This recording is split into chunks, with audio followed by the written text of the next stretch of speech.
All right, I'm gonna turn my AC off. What? You're gonna burn. It's 72 degrees in my apartment right now, which isn't bad. But I'm wearing a sweater. Outside? That's a good question. You're too Cali now.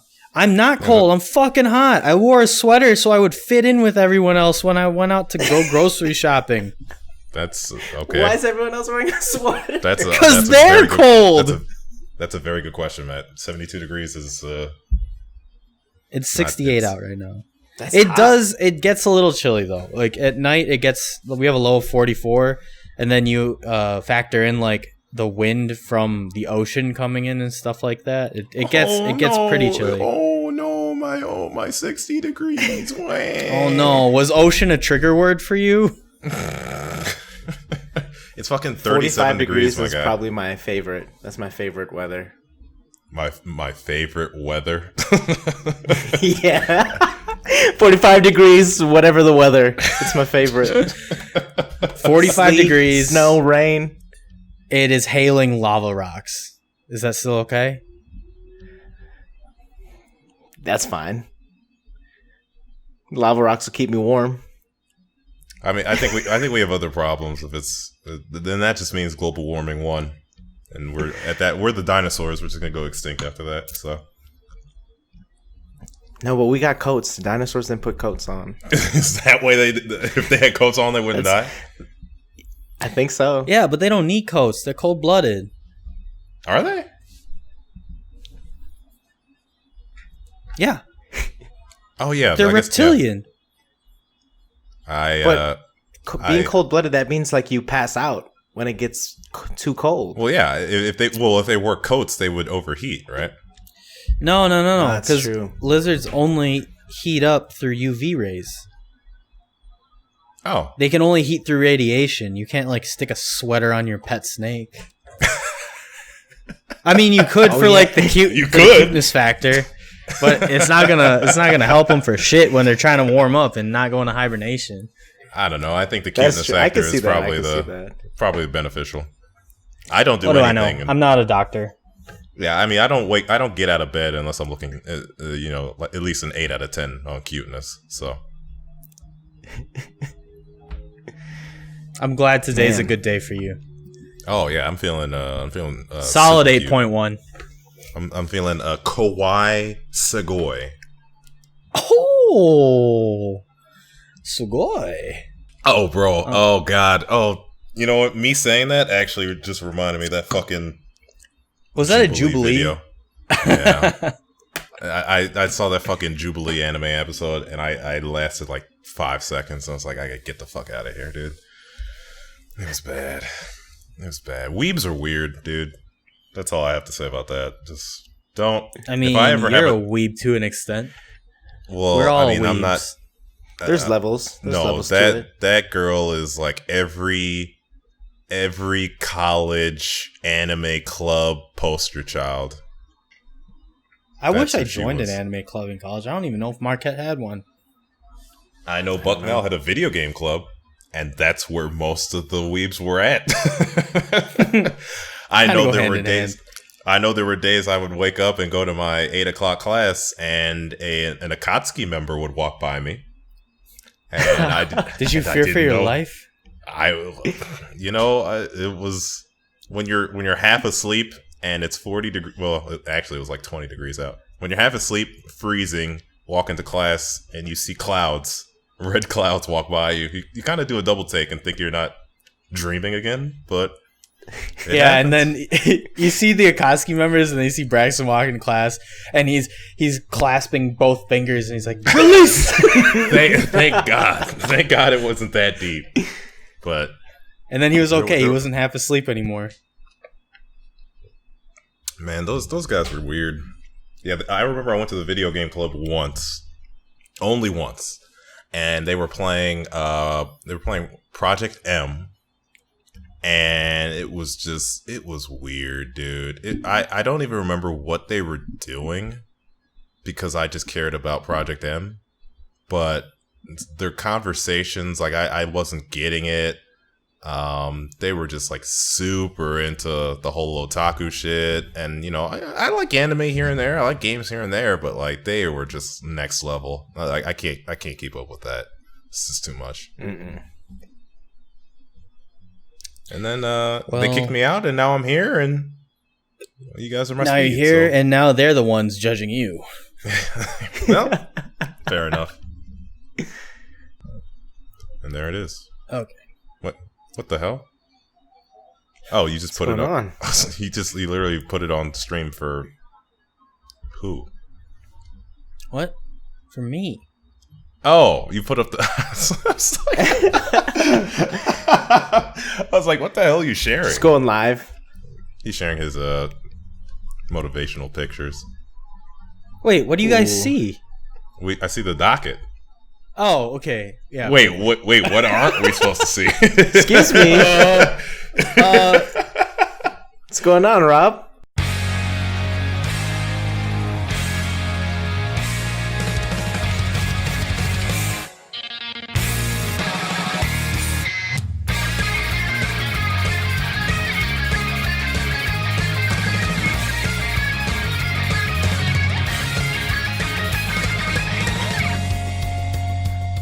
Yeah. Welcome to the Neat Boys Podcast. Back Rob, where are your hands right now? Better than ever. And last episode, I forgot to do introductions for anyone that is just joining us now. I am your host, Rob, and joined by me are my fellow co-hosts, Matt and Braxton. One of them has a deep voice, and the other doesn't. I'll let you figure out who's who. Hello. Is that what I sound like? That's me. No, that's what I sound like. How not deep is my voice? I mean, it's so not voice, deep that sometimes when I listen to recordings and both of us are laughing at the same time, I don't know who to mute.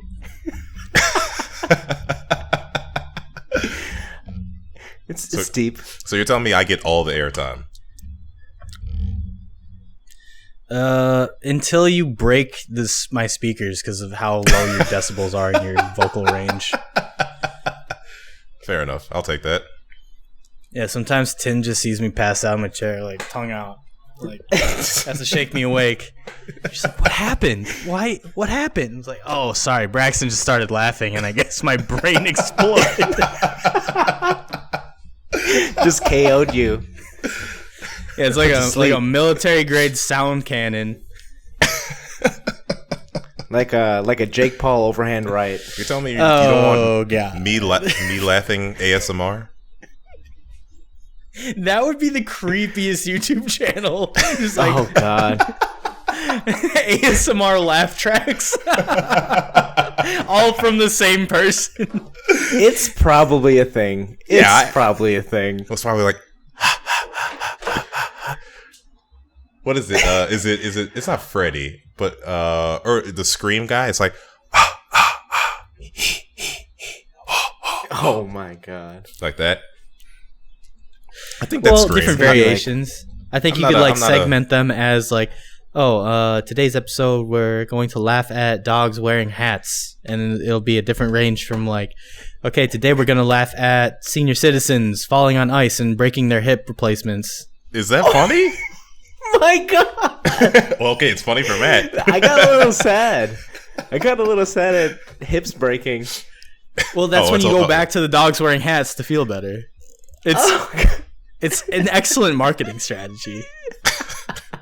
It's an emotional roller coaster. I don't know if I can handle it. I don't it's think just dogs. A playlist of those two on loop. Dog hat, just like 20 seconds just of those each. Two. Just keep going back and forth. Oh god. I'm too happy. Go back. I don't know how to feel. Perfect. We are in the optimal mindset for recording an episode now. Cool. 33 episodes. I actually can't believe it. That's a lot. Because it means we've done this for like 2 years. Yeah.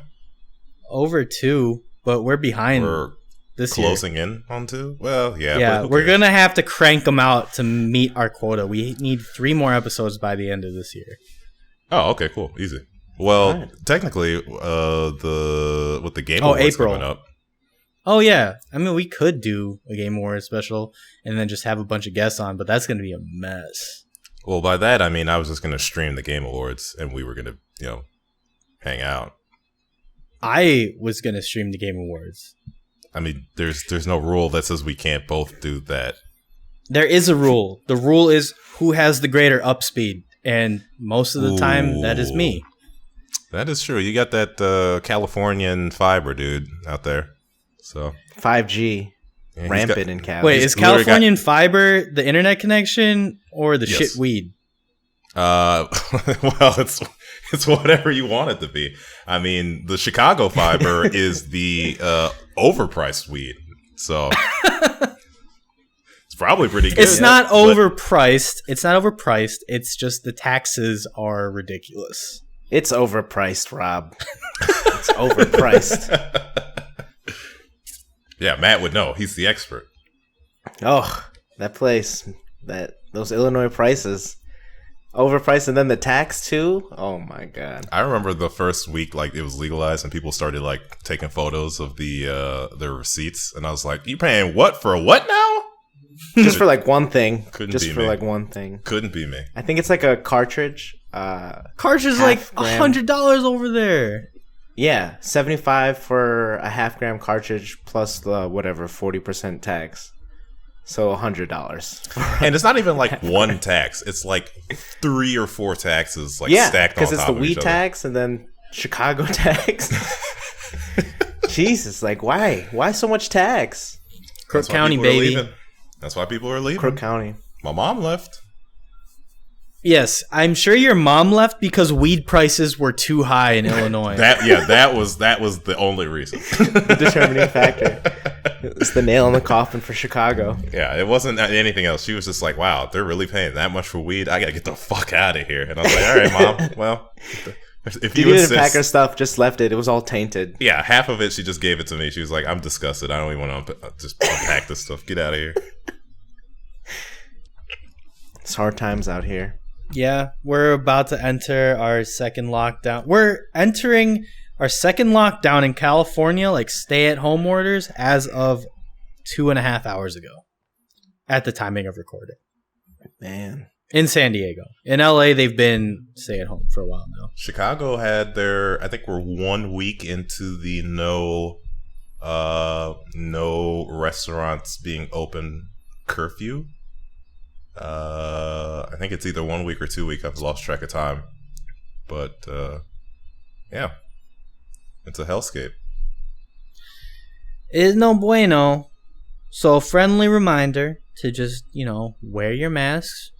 Don't go outside when you don't need to. No one wants to smell your breath, so please keep that within your mouth hole. Just like drink water. Don't take flights. Who fucking needs the vacation right now? I don't know. Shit. What are you gonna do? You gonna go to a location and not experience like the restaurants and shit? I know. That's like the main thing of a vacation for me. Oh man, could it's you like, imagine? What food am I gonna try? Could you imagine someone traveling and the sites last week? and like the sites for sure? But my itinerary me and my fiance are like kind of we like to plan things out a little bit. And we set up like, sightseeing, monuments and like restaurants and shit like that. And our restaurant column is always like pages long. And the other two things are like, okay, we'll go check out like this park, this monument, whatever. Because it depends. You might be waiting a while to get in some restaurants. Well, you got to be smart. You got to plan ahead. Set a reservation. Exactly. You got to reservations. Yeah, this is an amateur hour. What the fuck? Wait, they don't take walk-ins? Well, see, that's what's great about being single is that, and not having a lot of friends ever when I was in Omaha, was that half of the restaurants were like, oh, how big's your party? I'm just going to go to the bar. Like, I don't need a table. I'm just going to walk over there and sit down and get food. And then hey, Marge, watch TV. We got a table for one? Yeah, this one guy here wants to eat dinner alone. I mean, it is what it is. I mean, there was a lot of restaurants in Omaha where I was just like, because like when my mom or my sister would visit me out there and I'd go to a restaurant, I'm like, oh, wait, I have more than one person with me.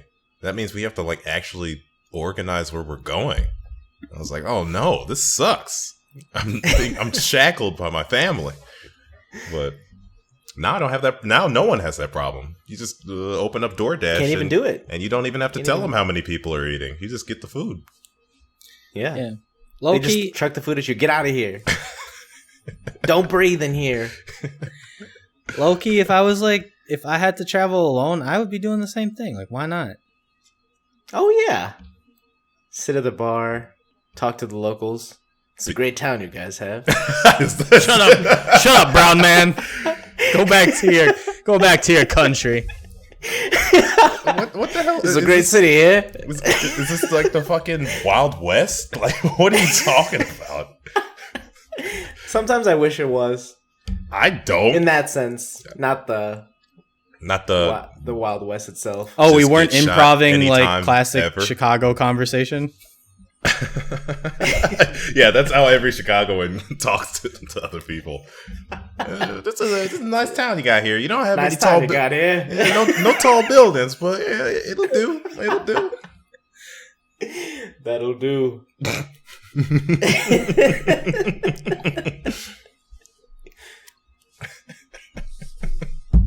What y'all sipping on? I've got a Tito's and fruit punch. Ooh. I have a nice vodka. little Sierra Nevada hazy IPA, hazy little thing IPA. Not too bad, not too bitter. I hate IPAs. I like legitimately Hazy hate IPAs IPAs. are just different. They're different. They're Hazy built IPAs different. are delicious. They're just built different. They are built different. Regular IPAs can suck my little dingle. I cannot stand IPAs anymore, and SoCal is the capital of IPAs. People love that bitterness. It's just like, sometimes it's just too bitter. Wait, you don't like it because you've had too many of them, or you just don't like them in general, and SoCal has exacerbated your hatred? I have like phases with liking beer, and I'll have like my IPA phases, but at this point, like it's pretty much the location that has exacerbated my exposure to it, because everywhere has their own IPA, and it's just like, okay, now I feel like I'm talking like a parody of a black man trying to be a white man in Atlanta, you know?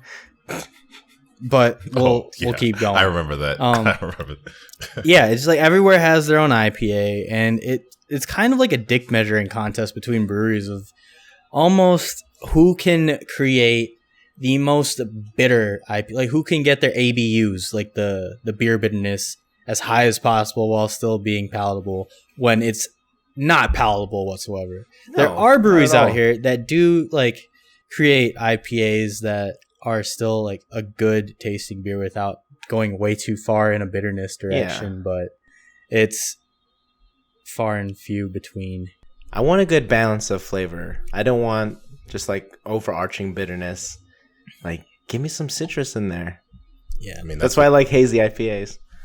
Whenever Whenever I have an IPA, sometimes like my salivary glands cramp and it'll just sting like really badly for like 30 minutes nonstop. It's like a warhead. No, warheads I can enjoy. It's like, it's not that like, I don't know. It's not like warheads, my salivary glands will go crazy, but they won't cramp up. When I'm drinking something super like bitter, my salivary glands feel like they are tightening so hard they are going to explode, and I will start spitting up blood. Like, it's so bad. Oh my god. And I don't know what alleviates that. So if anyone out there's Really listening, please send us an answer to how to not alleviate us. that. I mean, it sounds like you need the answer. I don't think it's a us Yeah. problem. I just stay away from the IPAs. I'm drinking a Gumball Head, 3 Floyds. Nice wheat beer. Those are the prettiest bottles. They are. I love the cap. Look at that. It's the best cap. Look at that. Oh, look at that Branding little on dog. point. Who Is that a knew space- Indiana could make a reputable product? They have some good beers. Good beers, shit li- people. I love their IPA actually. It's a nice town you got there. Nice beer. Nice beer you got there. Shitty people. Good beer. Terrible town you got around here. Good wheat beers. I've actually never been to Indiana, so I mean, I'm talking out of my ass here. So I stopped in Indianapolis one time to get dinner. It was quite underwhelming. Left as soon as I could. The last time I was in Indiana, I was pulled over by a policeman. I wasn't personally pulled over. I was in the passenger seat. But my cousin who was driving at the time, he passed a cop that was going like 60 on the highway. Passed him going maybe like 68. Speed limit's probably, I don't know, 65. And the cop pulls us over and he's like, "Do you know what you just did?" And we're like, "Shit, we're really going to get in the thick of it right now just for like passing this cop." It was the stupidest shit. Gets a radio, like it was like a movie. Gets a radio call. He's like, "Oh, it's your lucky day. Drive safe out there. You're lucky I got to go right now." And then he like booked it in the other direction. It was the So biggest he just bullshit. wanted an excuse to stop you and then made an excuse to leave. We're brown people. Dude, it's weird because I have the same exact story. Me and my cousin were driving to Ohio, got stopped around Indianapolis for nothing. It was crazy. And then he just like let us go. It was It's just the like a waste dumbest of time. bullshit. It's fucking profiling. But Because we didn't get we're a not gonna get ticket. into that. Yeah. But We were going terrible to get town a he ticket. got around here. Great beers. Great beers. Great beer. Terrible town. Shitty cops. Shitty people. Great beers. Shittiest people of the earth. Indiana. Papa John's. What's that part of Indiana that smells foul? Gary? Is that Gary? What? Where's that casino? Oh, Horseshoe? It always smells like Oh, I know what you're talking about. There's like a factory off the highway. You could see like billowing smokestacks and shit. like rotten eggs. Like Yeah. horrible. And then No, you go see, that's gamble. just the natural smell of Indianans. Terrible smell you guys got around here. Great beers. Oh, God. You know what? If we're gonna shit on a state, I'm all about it. Fuck yeah. Fuck Indiana. I've never been there. It sucks. Dude, fuck no Indiana. point. Indiana is the worst state in the United States. Okay, well, I wouldn't Almost- go that far. If we're going to have a hierarchy, we're going to go Indiana, Ohio, and then Oklahoma. That's the worst? You're not even Yes. gonna put Alabama anywhere there? No, because Alabama still has some bright... It's not too far off the top 5. It might be number 5. It's on the coast, you know? Beautiful coast. Between Alabama and Florida, I mean, I feel like we're missing out on some hierarchy here. Like, in terms of shittiest? Mm-hmm. All right, okay. If we're going to get into this, I am omitting my Miles Morales from the patch notes. It's a good game.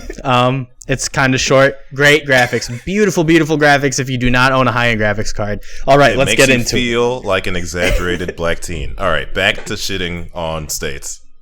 Yeah, while I still have the swagger of the exaggerated swagger of a black teen.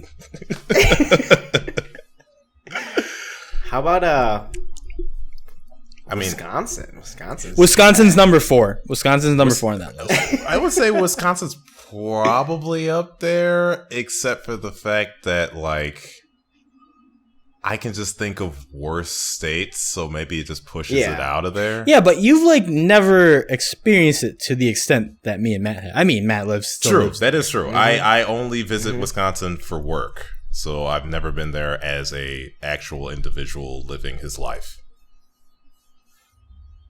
It's wild here. First place weed was decriminalized.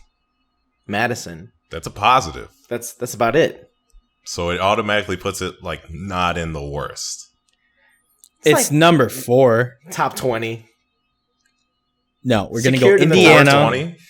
Ohio, Between 4 and Oklahoma, 20. Wisconsin, and then maybe Alabama. Alabama because their cops are actually fucking terrible. Wow, And you guys, then like, dodged Florida the whole floats Rust Belt. up and That's down. crazy. They got the beautiful coast. Who cares Gulf about Coast. you could get a coast anywhere. Isn't their coastline swamp? Yeah. Yeah, you mean the bayou? So you got gators. The bayou? That coast? God, could you imagine having to deal with alligators? No. Florida gators? Literally. I went to a gator park in Florida while I was taking a road trip out there with some friends. It's pretty sweet. Are they terrifying? I mean, if you're at a safe enough distance away, but like they just chill. They're just like waiting in the water, like waiting for you to fuck up and fall in. Waiting for you to fall in so they can do terrifying things. Oh my god. Literally, when I visited my mom for Thanksgiving, she was like, "Yeah, do you hear that story? The guy who basically fought a gator to get his dog back." And I was like, "Yeah, it couldn't be me." Damn, really? Depends how cool the dog was. It was like a little tiny, I mean, it was a dog that could have been eaten by an alligator. If I can eat that dog, then the alligator can have that dog. I feel like no matter the size of the dog, you can eat the dog.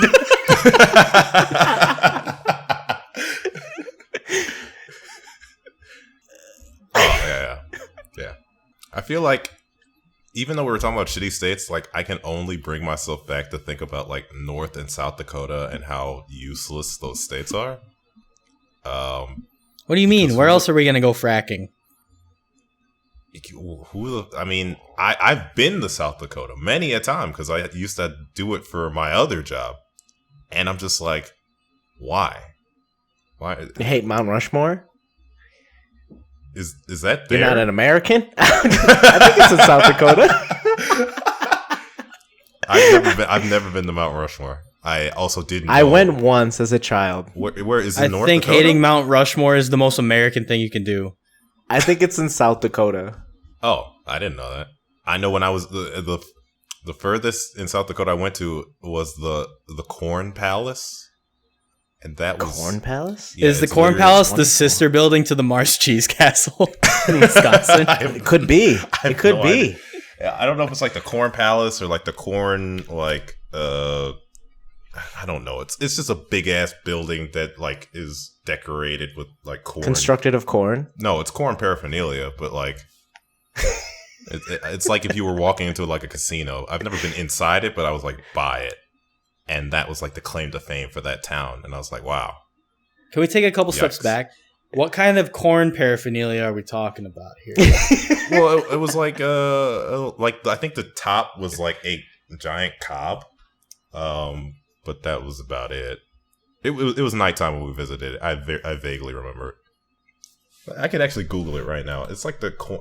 Is it the Corn Palace? I don't fucking remember. South Dakota Corn Palace. Corn Pyre. Yeah, it's the world's only corn palace. That's literally what it's called. Damn. Should we make one? It's a multi-purpose arena facility located in Mitchell, South Dakota. And I was there for like 10 minutes. Was it a good time? No. There was nothing to do there. Like, me and my coworker were like, he wanted to show it to me because he was excited to show it to me. But I was just like, this drive is long as fuck. Because it was to go to the Corn Palace. Well, yeah, because we had to go to because I was in Nebraska, and so from let me run the numbers here. Google Maps. All right, so we'll just do Omaha just for shits and giggles. From Omaha to there is call it 3.5-4 hour drive. What? And it was an extravagant waste of time. Well, we were doing farm visits, so it was part of the job. Is that supposed to help your case?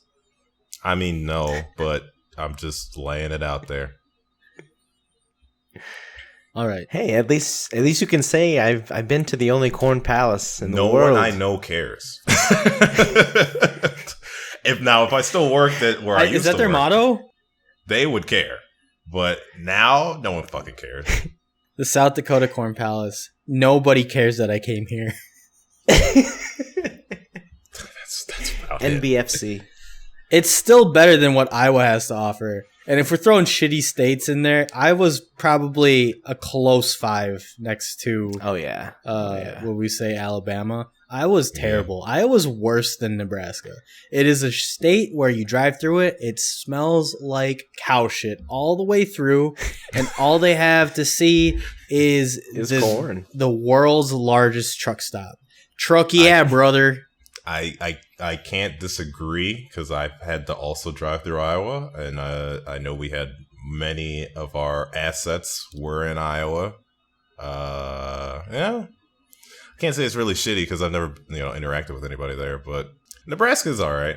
I mean, it's not like it's whatever. I wouldn't. Really. I like Nebraska. Driving through Nebraska is pretty cool. It's like a very quaint slice of Americana. It's not just like cornfields. You see a lot of like cattle ranches, and like you see a lot of the cool ranch style homes out there. And Omaha is slept on. Omaha's a really cool city. Not only that, they're really expanding. A lot of new construction is going on up there, and like they're really like building it out. And downtown's actually pretty cool. Dude, there's like 7 casinos in Omaha. That is also true. Like right across, like since Nebraska, like Omaha's so close to the border that like most of the casinos are like once you cross the border, it's not even like 3 minutes after you cross the border, you could just find a casino. Jesus. And it's the same way with the zoo too. Like once you cross the border, you can go straight to the zoo, and it's like the biggest zoo in that area. All 3 acres. But I digress. That's enough about states. My geography is not that great. Yeah, I think that's a good segue into patch notes.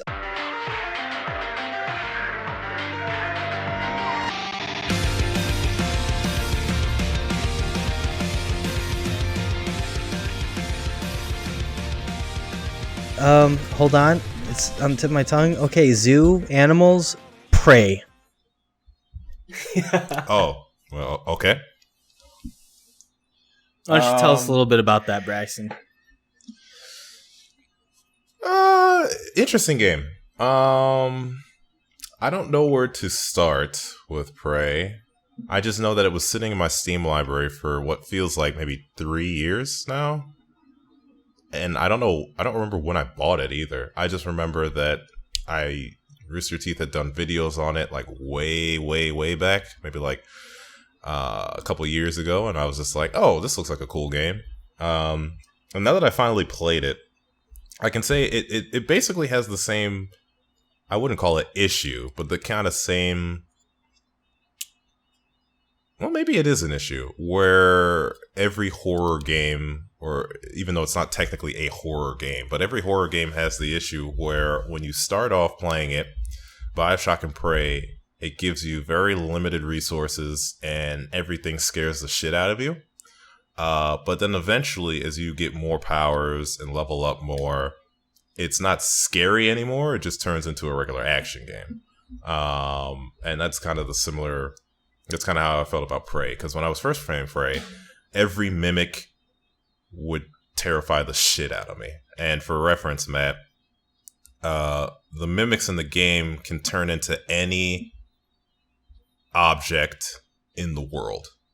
So if you see a chair in front of you in the game, that could basically be an enemy and pop out and kill you. Jesus. And so literally you're walking around with your dick in your hands because every fucking cup you see on a table could leap out and kill you. And then eventually, you get powers, and then you start getting mimic powers, so you can turn into cups, which is very funny. And then eventually it just turns into, okay, you've got this much ammo, you can craft it, where you need to go, where you need to shoot, where you need to whatever. But the story, I would say, started off really strong, and then just kind of fell flat at the end. I don't know if you agree with that, Rob, but I just felt like I did the ending where I blew up the station, but I had some people fly me off the station. And it just kind of ended. And then I was like, huh, that's it? And then it did like the after credits thing. But after it flew off, I was just like, huh, that's a weird way to end it. Cause I I don't know if I needed any closure or anything, but it just felt kind of abrupt. You only did one ending? Yeah, I didn't go back to do any of the other ones. But you could just scum save and get the other ones. I could, but I already uninstalled it. Okay. Yeah, no, I agree. But to your point about like the horror element weakening over time, I like that because it makes it feel like I have conquered my emotions over being towards scared of the environment, because I become like self-sufficient enough to be able to survive. And I think for me that felt like a point of progression as opposed to becoming numb to that. But if you're going into it looking for like horror vibes, then yeah, I could see where that becomes a dampener for that. Well, I don't know if I was even going into it looking for a horror game. Like, I thought the whole concept of mimics in general was really cool for a game. So maybe that's where I started off on, and then everything else I kind of just learned naturally as I progressed through it. Because, like, I think the idea of mimics in a game in general is such a cool mechanic that like turns everything you've learned about first-person shooters against the player, and I think that's really cool. Because I remember, like, towards the beginning of the game, I remember I was low on health, and I saw a health pack in another room, and I went to grab it, and it was a mimic. And I was like, oh, fuck. And I was like, this, like, breaks every rule of games that, like, when I see a health pack or a weapon or something like that, like, I feel comfort knowing that that's what I'm going to pick up. But in this game, nothing is as it seems, and I think that's really cool. But then towards the end, it just kind of becomes a enemy rush, really. I mean, you know, once the bots start taking over the ship and everyone's kind of trying to kill you, it becomes less about the quote-unquote strategy and more about, okay, do I really want to fight these guys? Yes, no. If it's no, then I'll just dash off and do something else. If it's yes, okay, I'll just burn a lot of ammo and then craft it again. So did you surpass the Typhon level so that like the turrets would shoot at you and stuff? Yeah. But okay. I mean, I already had my hacking up to the point where, I was initially worried about that, but then I realized that when I was hacking turrets to help me, they weren't doing shit because they were so weak, and I was like, okay, well then I could beat these guys. Like, if the turrets were like really hard, then maybe I would have decided against it, but the turrets were like so weak and flimsy that it didn't matter. For me, like late game, it got to a point where I was just like mid game, I was just blasting through everything, and so like I didn't have to like sneak around and just taking fights on with all the nightmares, and I forgot what the normal guys are called, the revenants. Yeah, and I got to the point late game where like I started to dwindle down on resources, and I pretty much looted like 70% of the map. So it was back to like decision making. Okay, do I fight these guys in this next room again, or do I try to like make my way through without alerting them? But then I think it got to a point again where you unlock another part of it and it starts supplying you ammo and stuff again. But there was a point in time where, you know, the survival horror aspect of resource management came back into play, and that was pretty cool. But it was annoying when like you would kill a nightmare in a room and they would just come back again later. I wasn't a huge fan of that. I didn't know if the game would do that or not at the beginning, because I was like, some of these rooms are pretty static. So I was like, maybe they won't come back, and I was wrong. But the hangar nightmare has caused me so much trouble. Yeah, I don't know if you remember that one. There was one point in my playthrough that I recorded it just because I thought it was really funny. But I remember I was in the Arboretum and I went down to the main lobby again because I needed to do something there. And the lobby was filled with all of the nuclear pods, like 3 revenants, and a nightmare. And I was like, oh, guess I can't come back here anymore. And then I just pressed the elevator back up and I took off. So that you know, and at that point, like the main difference that I can remember clearly is like at the beginning of the game, the revenant that can split into 2. I remember like the first time I was fighting that thing, it was like, oh my god, this is so fucking hard. But then late game, if I see one of those, I just literally take over his mind and then mind jack him and then kill him in like 2 seconds. So, you know, it is what it is. I mean, I like the game. I just think the first half of the game is stronger than the last half. But I didn't want to dwell too so much stronger. Exploration in that game was amazing. I think my favorite part though is the crafting system. How like even if you pick up like a piece of trash like a banana peel, it could still provide you organic material to help you later on. See, that's and, the like, problem. Everything is valuable. Anytime there's a game where I have to carry something, it's tough because I always go over the limit. I do it in Skyrim. I do it in Fallout New Vegas. I did it in this game. It's just I have a compulsive need to pick up everything and hoard everything. Yeah, me too. I don't know if you're watching any of my stream with Resident Evil 3, but that game really makes you think about like, okay, do I want to carry this? You only have like 8 slots to carry things for a lot of the game. It is. It's very stress inducing because then I ended up like having to go back and forth between like the item cache or your inventory stash and having to dump stuff off, go pick up that thing again because like you don't know when you're gonna need it. Yeah. But after like a full playthrough, I guess I could have added that. But yeah, Resident Evil 3 was a fun time. I think they did a really good job with inventory management.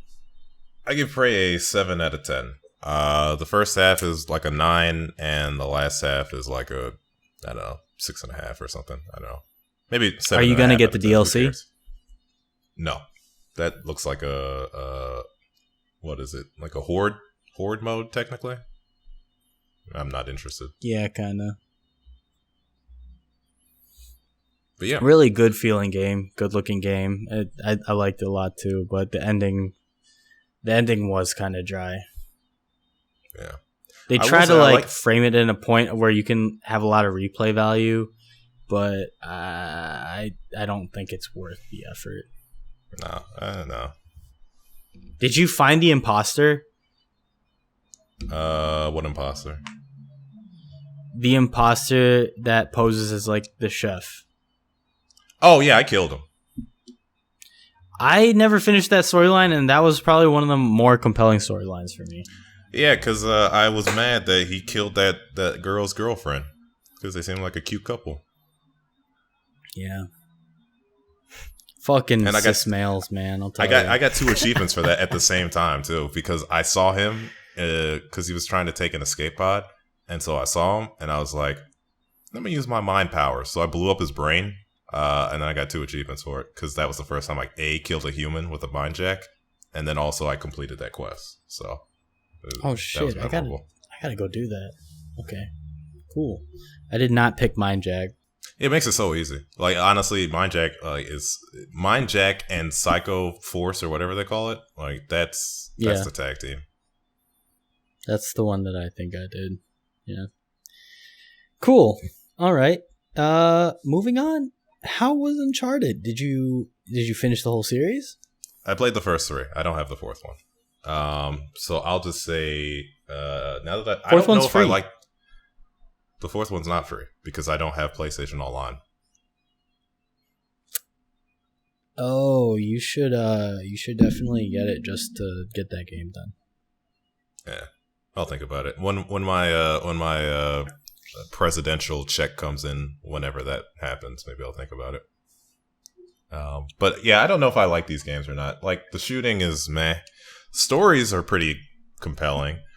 In the set, like I would say the shooting sucks. I hate the shooting in the Uncharted games. Not only do I hate the shooting, I hate how bullshit the enemies are a lot of the time.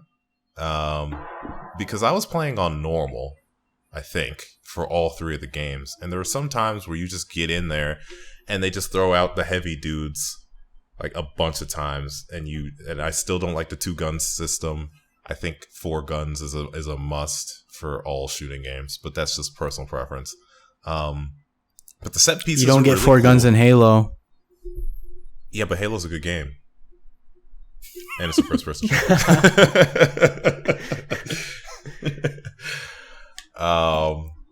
But yeah, I think Uncharted's strengths are the set pieces and not the story, but like the cinematics. And I think 3 has the best set pieces out of all of them. Like my favorite 2 missions in Uncharted 3 were the flashback mission where you're Drake and you're running through the rooftops. That was awesome. And the mission where you're on horseback and you're taking down like a caravan and you're jumping off your horse into cars and then jumping back off of cars onto your horse again. Like, I thought those were the 2 best missions in the whole game because of that. But I hate the shooting.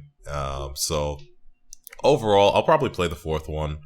I'll probably still have those mixed feelings if they don't change any of the mechanics. But, it was free. Something to play. So, yeah. I'd probably also give that series a 7 out of 10. And I'd give Uncharted 1 a 5 out of 10, and I'd recommend you probably not play it. Uncharted 2, it's like a 6.5. Yeah, but Uncharted 3 is the best one, I'd say. It's definitely the best one. It's the first one where you can throw grenades back at your enemies. Like, holy shit. Like, it's been 2 games, and they hadn't even done that yet. Like, that's crazy. I don't know. Very cool. But yeah, I'm done ranting about my love-hate relationship with Uncharted. I have the same sentiment with you on that. Like, the shooting gallery stuff in that is just, it's so dry. It doesn't feel fun. Even like the stealth aspect of it isn't that great for me. The storyline's compelling. It's not compelling enough for me to keep playing that game. I just don't like. It's almost too simple, and I don't like overly complicated games too, which I think has changed with the next thing I'm going to talk about. But for Uncharted, it's just like shooting gallery, cutscene, shooting gallery, cutscene. I do like the puzzles. The puzzles are pretty fun in Uncharted. I like the puzzles, yeah. And I only had an issue with one puzzle, and I think it was Uncharted 1 because it was a horseshit puzzle. And I think there was another puzzle that is quote-unquote supposed to be hard, but I accidentally solved it before it was time for me to solve it, so I didn't have an issue with it. But I think some people had issues with that as well in Uncharted 2. But Uncharted 3, I think I got all the puzzles on my own. So, I like those puzzles. Honestly, I think if I walk into a room and they don't tell me to pull my gun out, I immediately have more fun with the game. Yeah, it's a weird thing to feel about a game that is 50% like using your gun. Yeah. I mean, as soon as I have to fight somebody, it's like, ugh. But, as soon as, Sully starts talking, I'm like, oh, yeah, Sully, I love that guy. So. All right, moving on. I was fortunate enough to land a PlayStation 5 without having to pay a mortgage. And for that, I am eternally grateful. Thank you, Nerd GSR. Really appreciate it. I mentioned earlier about Miles Morales. It's a fun game. Feels more like DLC, if I'm completely honest. But there's still enough like voice acting and story there to like warrant playing it. So I say go for it. I think it's like $50, which is kind of crazy for a launch title. But we're in this weird purgatory of establishing the new price point on games, because like a lot of next gen stuff is going to be $70, which kind of bullshit, but inflation, whatever, I can understand. And then you still have games coming out like $50, $60. But once you start, like, $60 was kind of jarring already. Like, we're past the $50 point, and it's like, all right, we're kind of closer to $100 than we are $0, which is, I mean, it's mind blowing that now that we're at 70, we're only $30 away from $100. So you really have to be passionate about something that you're buying, or maybe for other like journalistic purposes, getting a game upon release to play. But I am like further away now in terms of buying a game new than I was before, like ever. Because, dude, like $70 for a game is kind of, it's wild, man. Like that's a deluxe edition, if anything. I don't think 2020 is about to end, and I'm trying to rack my brain as to what game I bought that was $60 or higher. And I think Persona 5 Royale's up there.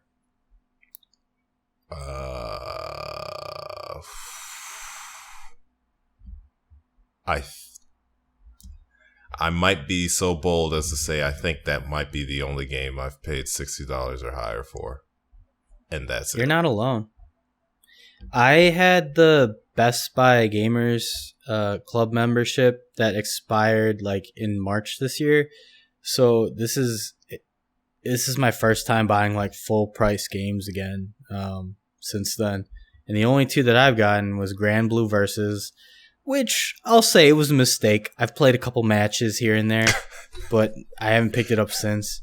And then I got Demon Souls for full price, which I feel is completely worth it. Like, that game is my first experience in like going through a Souls game fully, and it is the first installment before Dark Souls came out, Bloodborne. It's the progenitor to the Soulsborne games, and that is such a fantastic game. And the remake that Bluepoint the studio, they also remade Shadow of the Colossus, is just, it's insane. Like, the fidelity of everything, even in performance mode, it looks great. Everything looks insanely detailed, like from the bricks in a wall to like the foliage that's growing on the bricks and all the monsters and stuff. Like, it looks crazy. And honestly, the only reason I got the PlayStation was to scratch the itch for me in terms of basically getting ready to pull the trigger on a graphics card despite not having any other materials to build a PC.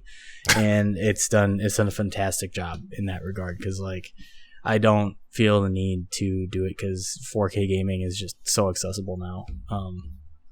And performance wise, it's just blowing it out of the park. Like, constant 60 frames per second on console isn't something we've had since like PS2, I think. So that's really nice. But yeah, Demon Souls, oh my god, it's such a trip. Like, going through a boss, dying damn near 20 times, and then finally getting there is probably one of the best feelings that you can ever feel in the gamut of human emotions. And I wish I was recording it at the time for some of them, but like, fuck you, Flame Lurker. I beat your ass. It doesn't matter how many times you fucking killed me. I beat Flame Lurker while the world tendency was black. And the mechanic in that with world tendency is if you keep dying in human form, because you have a human form and a soul's form. If you die out of your human form, you're left with your soul's form, and you only have 50% of your health left. And if you keep losing your human body, you change the world meter from a white, like a pure white, holy standard to like a pure black, like highly demonic standard, no racial. And when it's pure black, it is every enemies do more damage, they have higher health pools, and it's just fucking crazy. And the boss that I got stuck on was only on like world 2 out of 5, and you could play the worlds any order you want to, but I thought like I should do it numerically at first, just to, I don't know, just because that's the way I thought it should be played. But god damn, the Flame Lurker is probably like one of the hardest fucking bosses in the entire game. And then having to have him put in hard mode and not finding out he's been in hard mode until later, and then also learning that to change it back to like a normal or even easy or like a normal mode requires you to do all this like egregious shit that is kind of like backwards in terms of game thinking. Like, it felt so good to just be done with it. And I don't know any other game that like provides that like kind of satisfaction. And right after that, I pretty much picked up Bloodborne again. Played that a little bit. Woo! That frame rate is, dude. I picked it up for a little bit. That frame rate is atrocious. Like, I can't.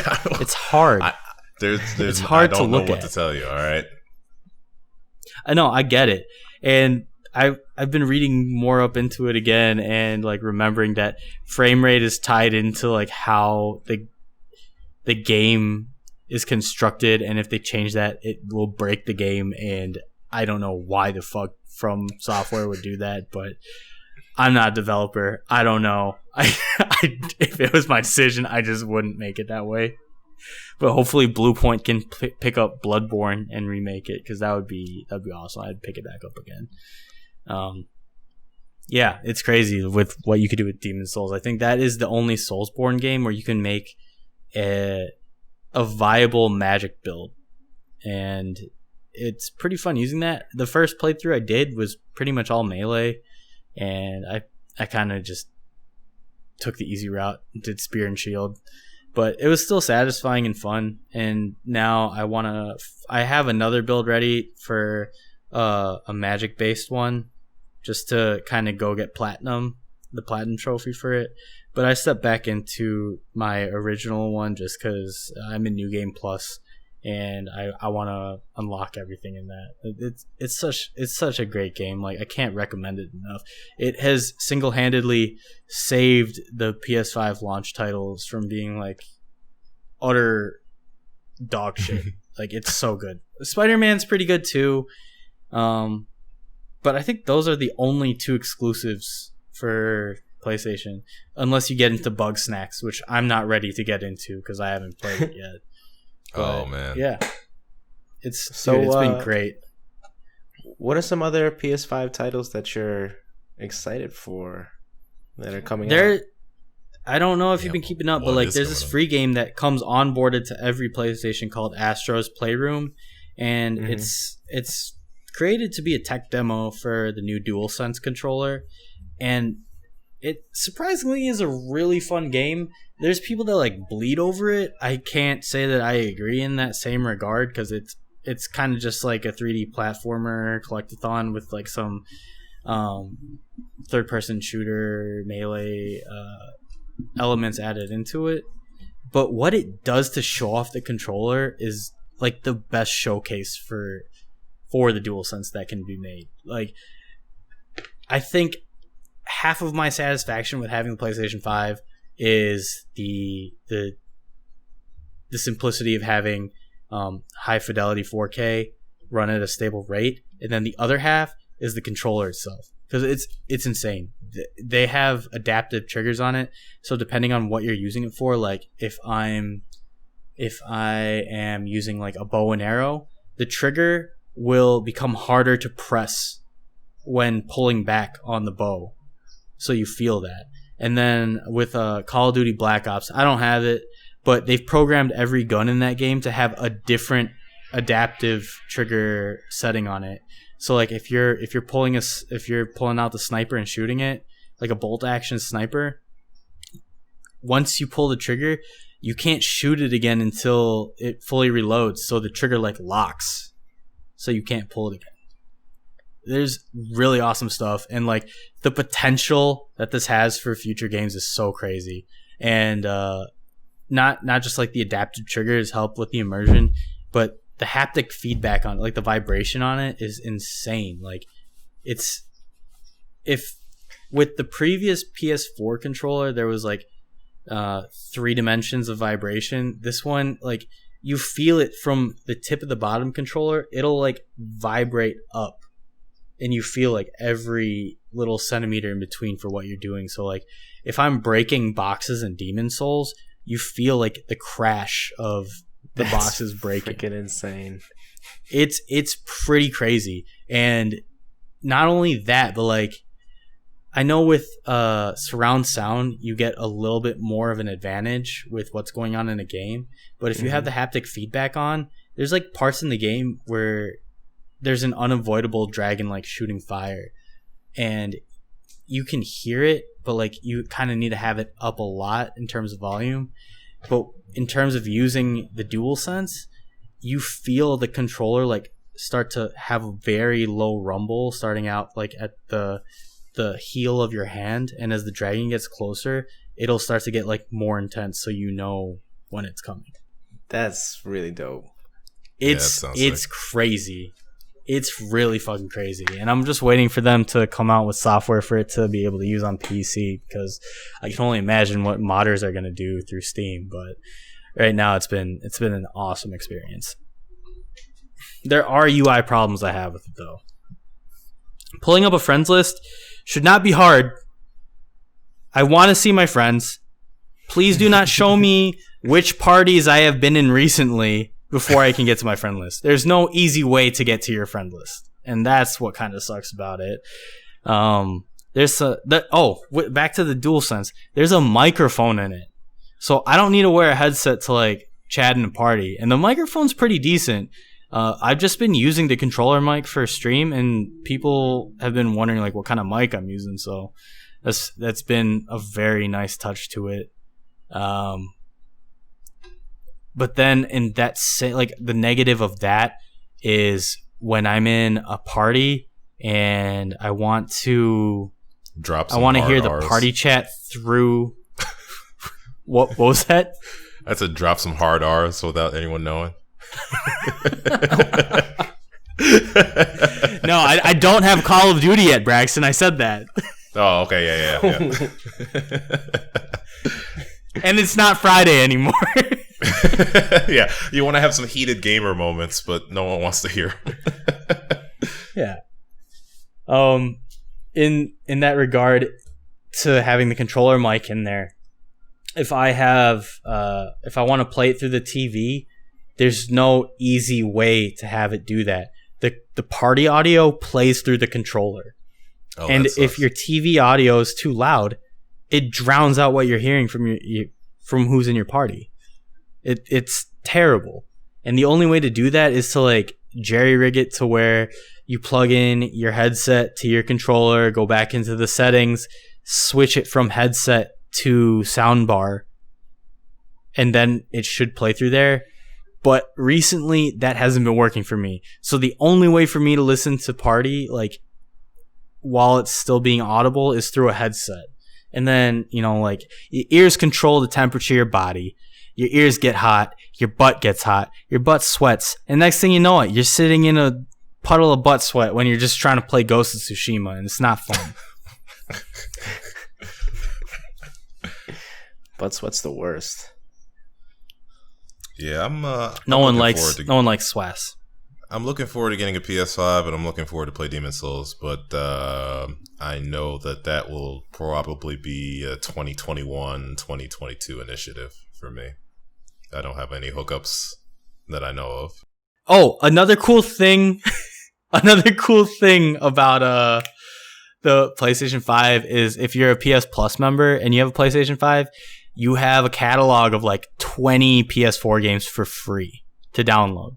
And that includes like God of War, Persona 5, what else is on there? Mortal Kombat 11's on there. Days Gone is on there. Bugsnax was a PlayStation 5 Plus game for free, which I don't understand. Unironically, I want to play Bugsnax. Hit me up. Maybe I'll stream it at some point. But I hear it's like a Pokemon Snap mixed with a fever dream of taking too much acid. That's what I've heard. Yes. That sounds incredible. Incredible for some, terrifying for most. I don't know where I lie within that spectrum. Incredibly terrifying. There you go. But yeah, man, PlayStation 5 fucking awesome. I I don't know what if we're gonna keep up the whole console war debate, which whatever. I don't really give a fuck because PC gaming is above and beyond in terms of the capabilities of both the PS5 and the Xbox. Like, I mean, even having this doesn't compare to the amount of control I have with playing a game on PC in terms of the customizability of, okay, do I want to play with higher fidelity? Do I want to play with higher frame rates? It's just a matter of constraint of what kind of graphics card I have right now. And the graphics card that I have in the PlayStation 5 fully exceeds what I want out of my console, or out of what I want out of my experience right now in terms of like having HDR 4K graphics in there, which if I do that on my laptop, I will probably set the apartment on fire because I only have a 1060. Oh man.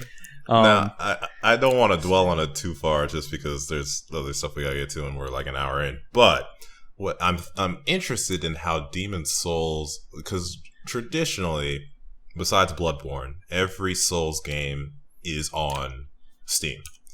And so if we're talking about all the cool shit the controller does in relation to Demon Souls, and they happen to bring it to Steam, and people use all kinds of controllers on Steam, would only people with PS5 controllers be able to use that? Like, that's kind of my... I don't even know if they would have... I don't know if they'd have those settings on there, because, like, there's still games that... like Nier has different controller setup and capabilities on PS4 than it does on Steam, right? Like it utilizes Nier, so I don't know. Nier Automata. Like that Nier. Oh, sorry, I'm an idiot. Well, did I played it on an Xbox 360 controller. Oh, you know what? Okay, scratch that. Better example, Grand Theft Auto 5. I played that on PS4 like recently because I couldn't figure out how to configure using a controller on Epic Game Store. And that utilizes the controller speaker and whatnot. Like, it uses it really well for being a PS3 game. But when I figured out how to set up a controller to play it on PC, I lose out on all those features. So it might need to be a third-party mod that allows you to do that. But I don't even like it.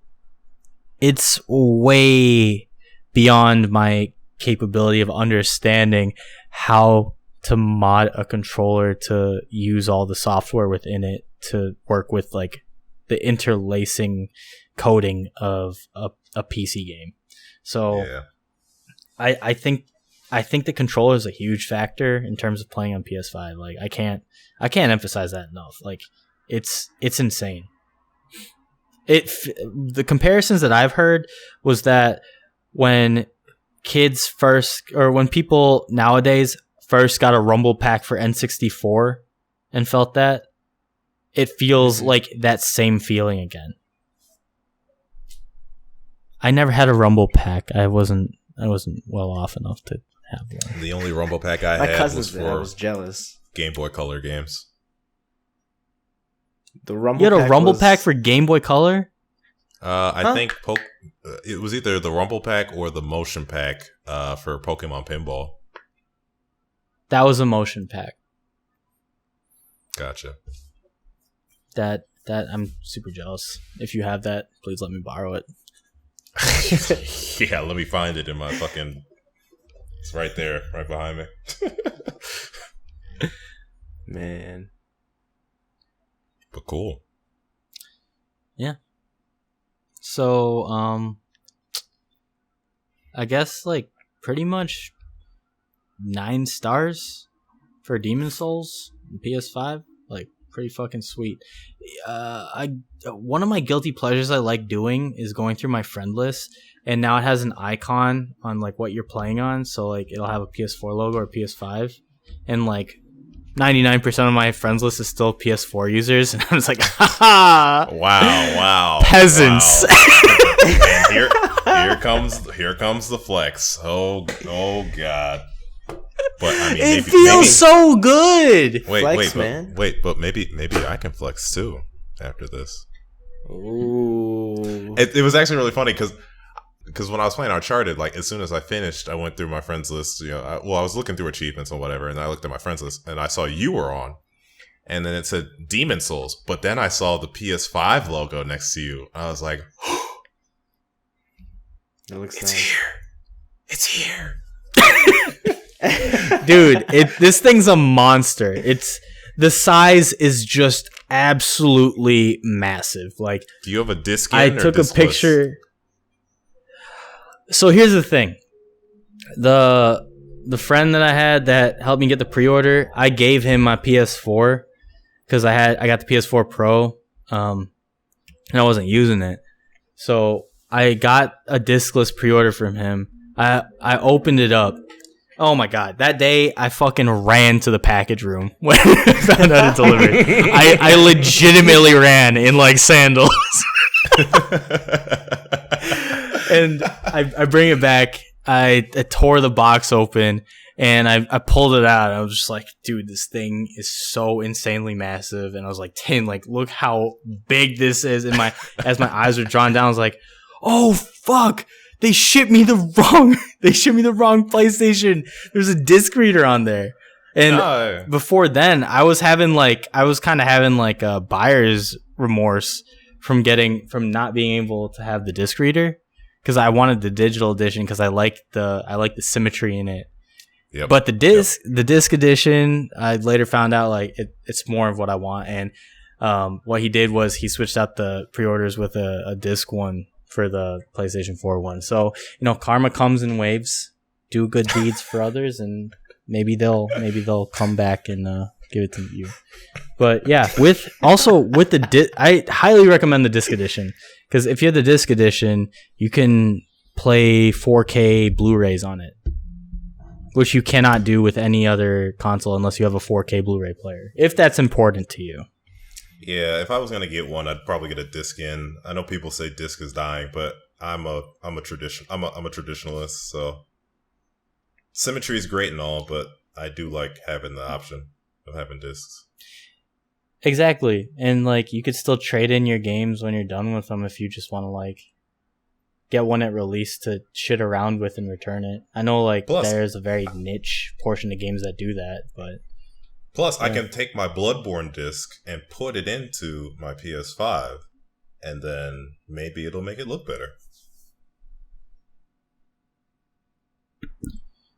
It doesn't.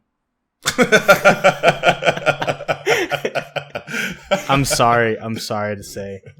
There are games you can do that with that. I think if you get God of War on disc, and then never update it, you'll have 60 frame per second 4K. But if you download the update, it'll patch it to be 30 frames per second. Oh, well, that's kind of a ripoff. So I mean, I've already beaten that game. It is. So. Yeah, I just tried it today. The resolution mode is still shit. Like it doesn't feel as good as performance mode. So I'd wait on that. I think they're going to come out. Like, there's going to be a ton of games that have PS5 updates coming to them. The only thing I think it misses out on is, I know with Xbox, there's the quick resume feature, which is fucking bonkers. Like, you have a rotation of 5 games that you play. Cool. If you want to switch from game to game, you go directly back into where you left off in that game without having to go through the title screen and like title credits. That's pretty cool. It's insane. Like Alana, she from Funhouse, she unplugged her Xbox Series X to test this for 24 hours. So it didn't have any power in it for 24 hours. Plugged it back in, quick resume still worked. I'm hoping PlayStation comes out with something like that. All of these, like, cool bells and whistles from the PS5 and the Xbox are only for the launch titles and then get either forgotten about or dwindle once they get all the initial sales in. That's my only worry. I hear you on that. But I think programming like haptic feedback and adaptive triggers is a little bit easier to do with the like frame of gameplay on like main titles right now than it is with, let's say, like the PlayStation 4's touchpad, which it pretty much died off like after the launch titles, if that's what you're talking about. I don't really use the touchpad for like touchpad purposes, but I do like having the touchpad as a giant button to like pull up a map or like game stats in competitive games. I like it for that sense. So I'm happy they brought it back in that regard. But this touchpad's like actually insane. There's a part in Astro's Playroom where it's showcasing the touchpad, and if you go on Reddit, you'll see a bunch of people drawing like super detailed penises on it because now it has the ability. Now it has the ability to decipher like those, like to smooth out those polygons with the sensor. That's really what the technology is for. Higher fidelity penises. Yeah. Isn't that what it's always been about? Yep.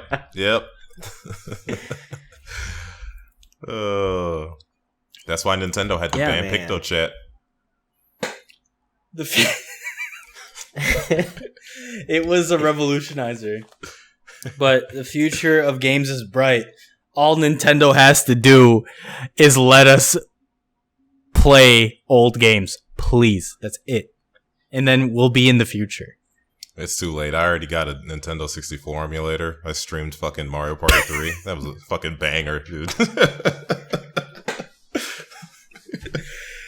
Okay. Moving on. Let's get into Cine Matthew. Cine Matthew.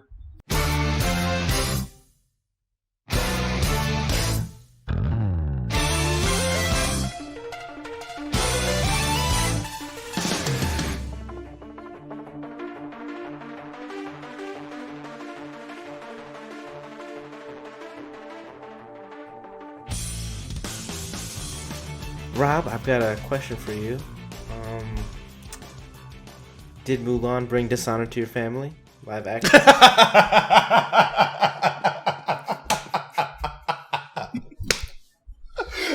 Great dishonor.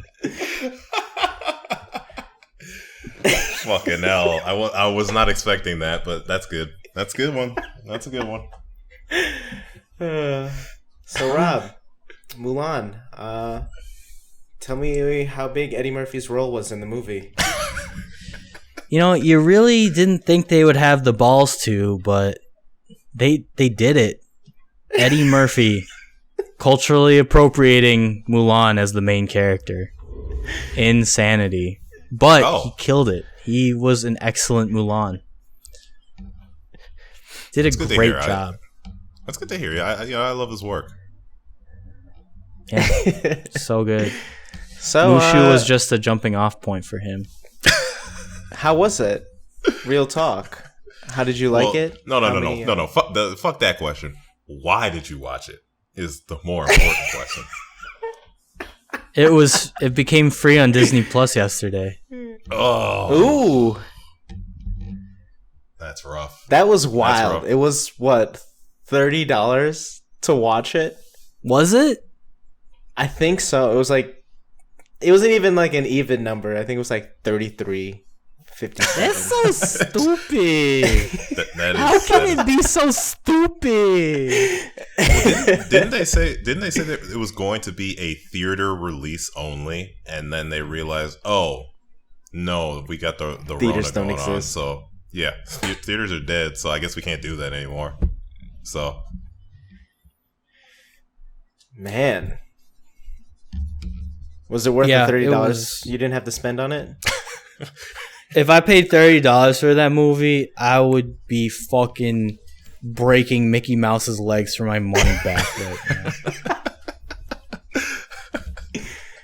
Were the fight scenes even worth it? Like, good choreography? That was the only good part. The fight scenes were actually excellent. Okay. I was getting Crouching Tiger, Hidden Dragon vibes. Who? Donnie Yu? Is that Donnie Yu, man? Donnie think so. Yen. Donnie Yen. Donnie Yen. oh. Donnie Yen. He was the general in this one, or he was the captain in this one, and he did such a fantastic job. Like I didn't recognize him at first because he had a bunch of armor on, but he was going through like martial arts forms at some point in like the training montage, and he looked so fluid doing them. I'm like, wow, they really like spent a lot of money on training this guy for fight choreography. And then I was like, wait a minute, this Ip Man. Man, Ip Okay, Man's a Rob, legend. I'm a little concerned that your glowing praise of this movie is not even related to the actual main character of the movie. Okay, no, don't get me wrong. I don't know the actress name, but Mulan was excellent in terms of like all the fight choreography. All the fight choreography was awesome. I'd say that was the biggest positive to bringing this to live action. Like it was, all of it looked great. It kind of is an homage to Chinese high wire, Crouching Tiger, Hidden Dragon vibes. Yeah. It was really good. They start incorporate like there's not really any magical presence in it in terms of like ancestral spirits, besides like the phoenix being her family's mascot and like guardian. But it wasn't like Eddie Murphy levels of interaction where the Phoenix would be like feeding her congee in a tent, you know? But besides that, the magical incorporation was that chi became a very strong aspect of what drove the story on. And it turns out like Mulan was a prodigy in terms of her chi. Her inner chi, and using it to like fight. A Super Saiyan per se? That's key. No, that would be insulting. Yeah, Close. I was trying to think of a joke as well. But that's also key. But it's the same. It's like it is. Ki is chi, and chi is ki. Yeah. But in this, it doesn't. I mean, it's as much as they incorporate into Dragon Ball Z. It's not a huge deal. It's just an explanation for things. For sure. So it's the reason. It's the reason she's able to do Chinese high wire stuff while everyone else can't. Oh, so she's like the only one that's like flying around. In the Imperial Army, yes. She's the only one that's able to do all these like crazy kung fu things. Is it still are they still fighting the Huns? Is that who it is?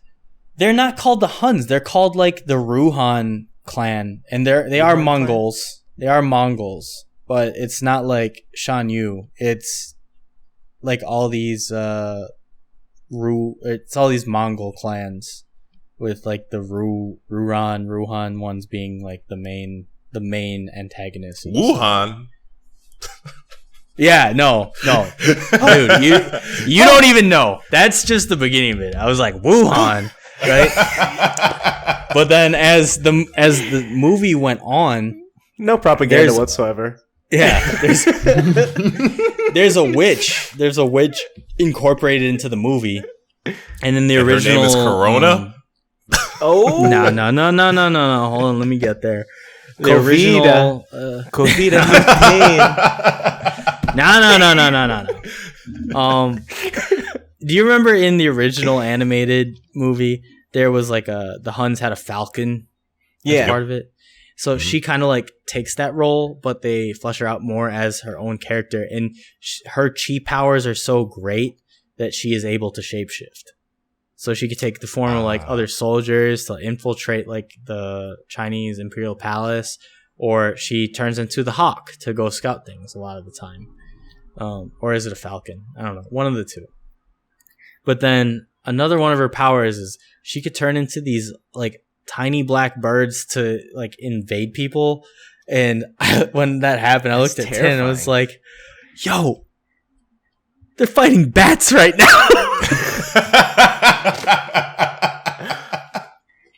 I can't believe it. They're actually doing it. They made Corona the bad guy. Oh my god.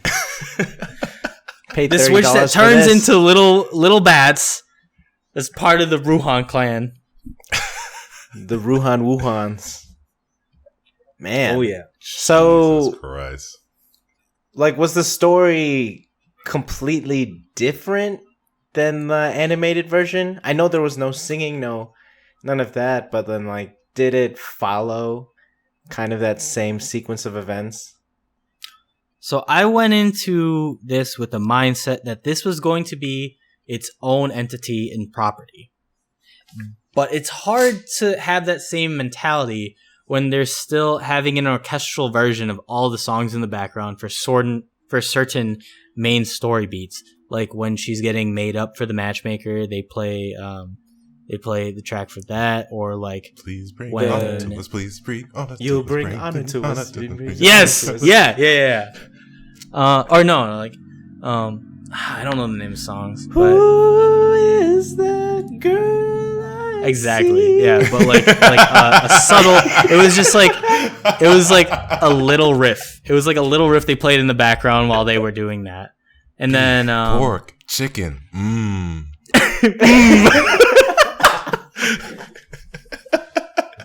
and that's it. That's all they play. And then Did they play that sequence or no? and the only they girl did, that but it was all loves him dialogue. is his They were mother. sitting at a table. Ooh, that sounds a little creepier if they're just talking about it. Just locker room chatter. No, dude. Like it's totally like super misogynistic values from start to end. Like, you know, like your job as daughter is to get married to bring honor to our family. It is the man's job to bring honor on the battlefield. And the whole time they're just preaching that. Like maybe until the end of the movie, sure, because that's when they're gonna go and like put the main lessons out there. But even the way they present it, they hit all the main story beats, but they present them in different ways. And I watched them back to back because they also had like animated Mulan on Disney Plus for free too. And like in the battle scene where she's found out to be a woman, right? In the live action, she just comes out onto the battlefield, undoes her hair, takes her father's, that was gonna be my question. like, armor Because off. all the trailers I saw on the movie, it was like she's got long ass hair. Like, how did she hide it in the was it a bun? Because I know even in the it was in a animated bun. one, It was in a bun the entire time. okay, because I But think in the it animated wasn't one like- she cut it, but then she still put it in like a little bun, right? Yeah, exactly. Okay. It was like a little hair fold thing. Yeah. For that the male soldiers did, but in this one, like she gets in a fight with the witch, and the witch, she was introducing herself as like her alias, which was Jinha, and the witch was like, "No, you're not, and you'll die with that name since you're lying to me." And then she fucking gets murked. And then she wakes up later because she was protected by the Phoenix Guardian. And it turns out that the thing that was like holding her boobs against her protected her. And she's like, no, enough of this. I'm going to be Mulan now. And then she just runs out in the battlefield, starts using like all her fucking awesome chi martial arts and stuff like that. And they have the avalanche scene. And after the avalanche scene is over, she walks out of like this cloud of snow back onto all the soldiers and was like, it's me. I was Jin all along, but I'm actually Mulan. Right? And that's the part where it just loses me, because like no one saw her save everyone. No one saw her save the male protagonist, or her support actor at the time, which they got rid of Shang altogether. They just made him like essentially the love interest, another soldier with her, and he saved her she saved him in the avalanche. No one saw that. So essentially everyone's looking for their like star soldier Jin, and they can't find him. And then they see this girl walk out, and like first thought would be, who the fuck is this? Right? Like, They didn't see her do anything. So it's just like, okay, there's just some woman from like a village coming into this battle right now until she says like, I'm Mulan, blah, blah, blah. But even then, no one saw her do any of that awesome heroic shit. So they can't tie it to her. So they're just like, oh, so we're just going to have to like kill you now because you deceived the entire Imperial Army. Blah, Damn. blah. But they didn't. In this, they fucking reversed the roles in terms of like, instead of her deceit penalty being death, they make it so that she's just she's expelled from the army, and she's like, I would rather die than be expelled. And they're like, no, you should, count your blessings that we're even letting you go. But in the original one, like, she saves everyone acknowledges her, they all celebrate that, like, she saved them from the Huns. And then later, after they bandage her up and get her in the tent, the doctor comes out and tells Shang, like, there's something I gotta tell you. This is not a man in your army. And then there's that like sharp emotional flip of all this recognition and optimism to like, oh, we were lied to this entire time, and we have a girl in our boys club. Boo, boo. And all that's just erased. It's just like it gets rid of the whole like message of, like a girl came in and did everything better than the boys and shine brightest out of everyone, and they just erase that. They just shut it down. I just don't understand the message.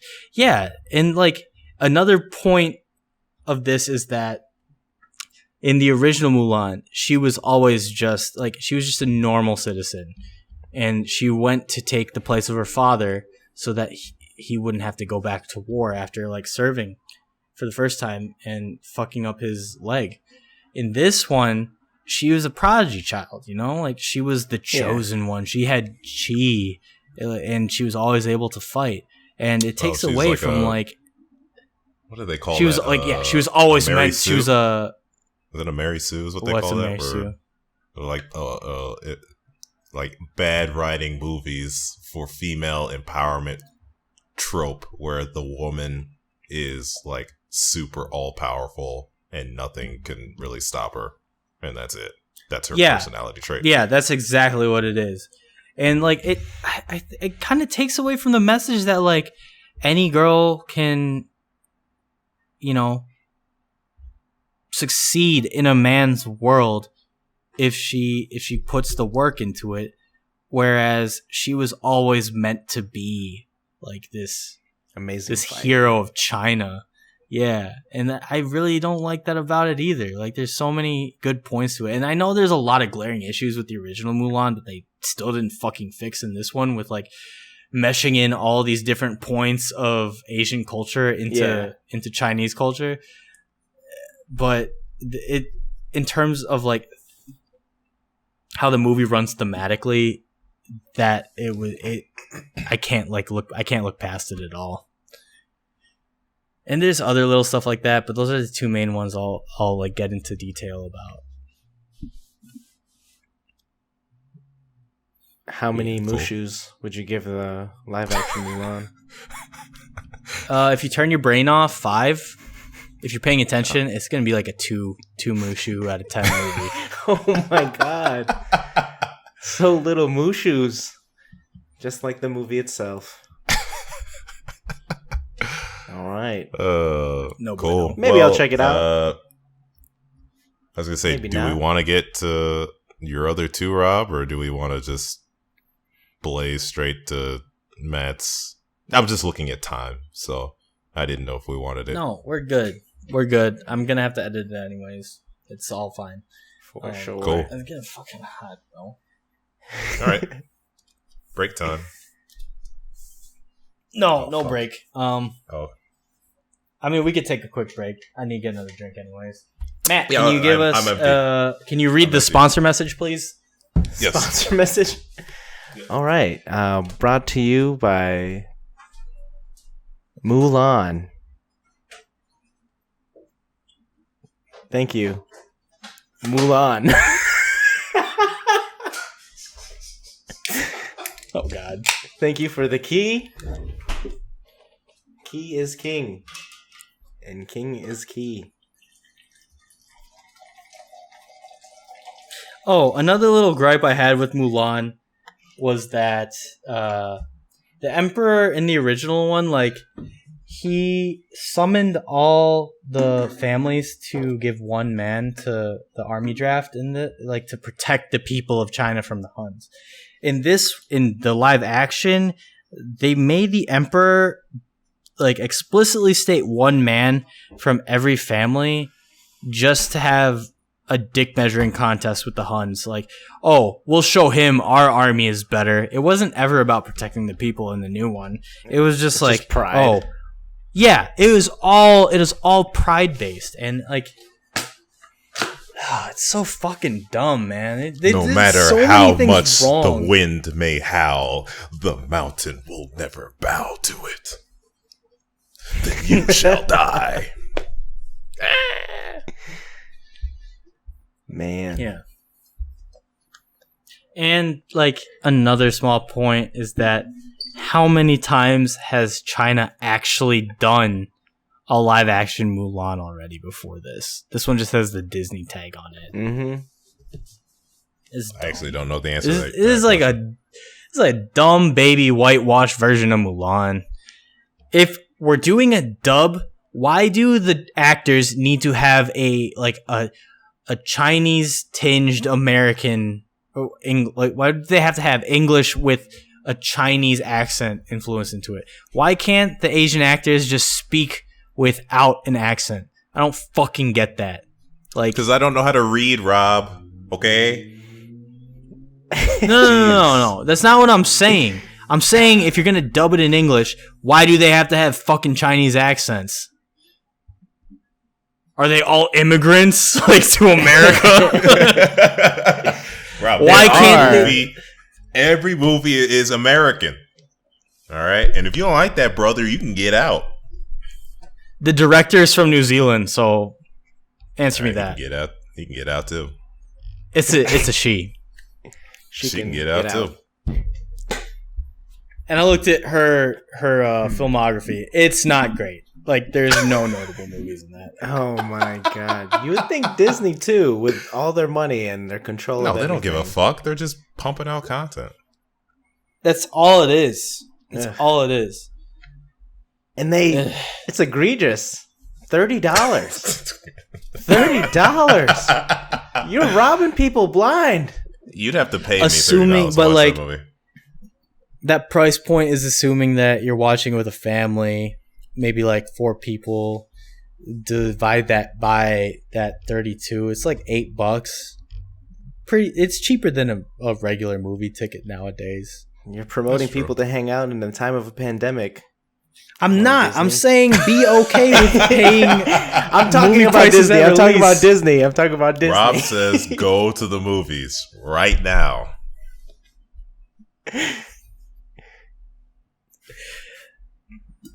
I have no words. All right. All American. All American. All American. Never before have I had such praise for a CW teenage drama.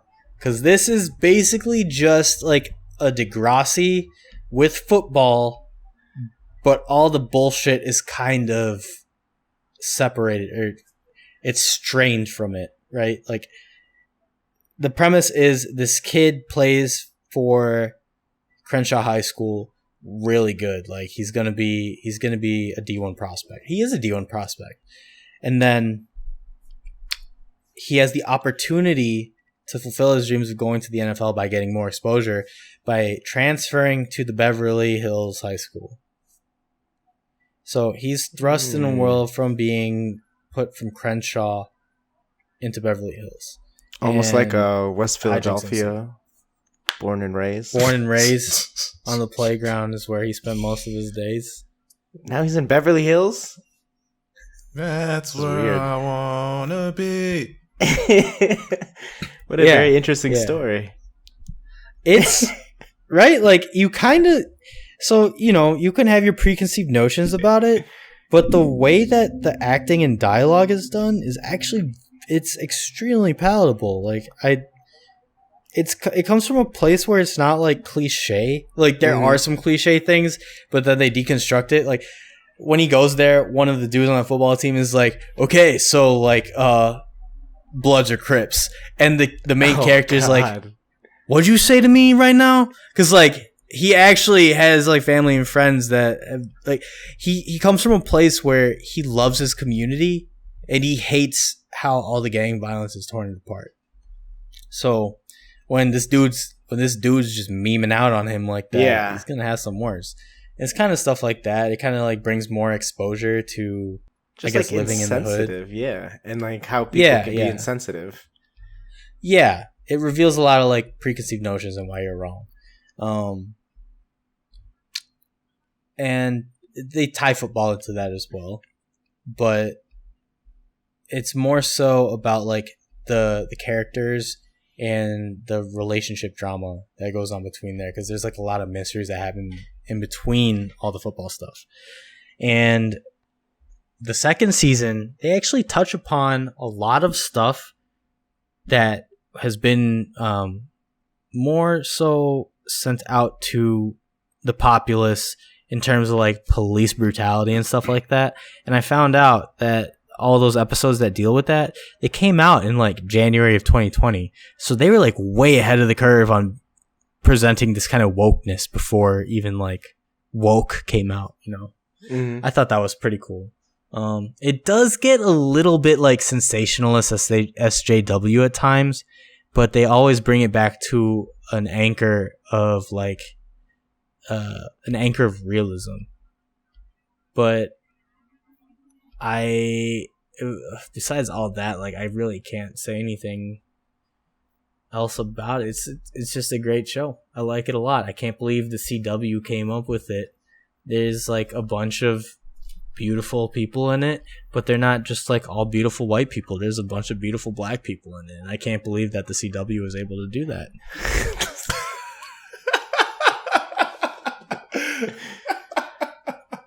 Man, the CW pumping out them bangers. Oh my god! Yeah, but I guess and just to reiterate, it's not that there aren't a ton of beautiful black people out there. It's just that the CW is notorious for only casting beautiful white people in there, and Rahul Kohli, the most beautiful brown man ever to exist. I mean, the CW, Isn't Riverdale the CW? Was it? Is it? I want to, a show that sounds like that sounds like it would be on CW. It sounds like Netflix would CW. I think it's a CW show. I swear it is.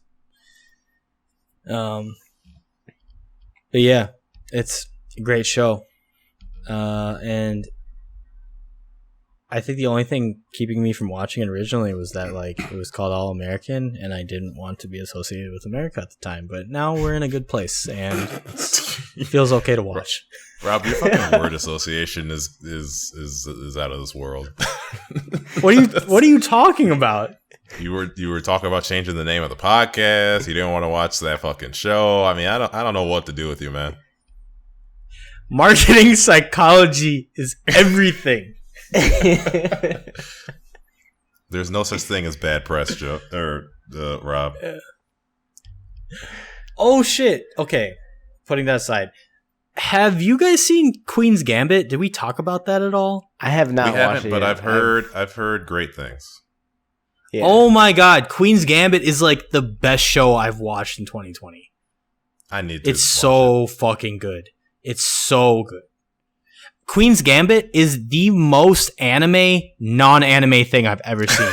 And if anyone's like, oh, I don't watch anime, isn't that for kids? I'm going to be like, have you watched Queen's Gambit? And they're going to be like, oh yeah, I love that show. There's like a bunch of like love and like drug use and all this stuff. And like, that's fucking anime. Yeah, it revolves around chess, correct? It's It's around. Yes, but is she's it HBO basically or like Netflix? the mob psycho of chess. Ooh, Is it HBO or Netflix? I forgot. Netflix. Netflix. Okay, yeah, I need to watch it. Especially since I've been playing Please chess more. do. No way. Mm-hmm. Are you on chess.com? Yes. Oh, Matt, you are too? Matt? Yeah, I've been a faithful member since 2017.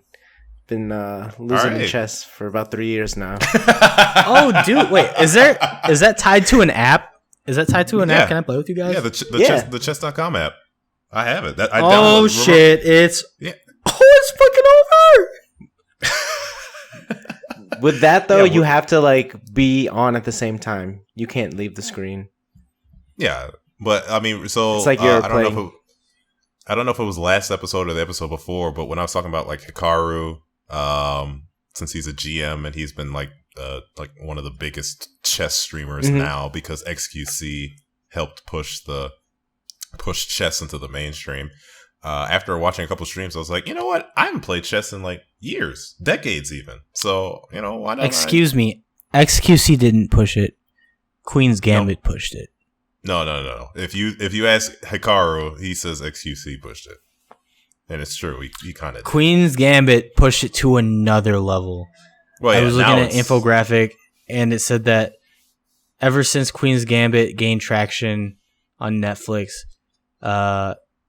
chess membership on chess.com is up like 30%. That's wild. Chess sales on like eBay for special chess sets are up like 30%. There's insane numbers on it. Well, so not only I started playing again because of it. Shit. Well, I mean, the virus has definitely helped out as well. Yeah. I mean, what are you gonna? Oh, for sure. The pandemic.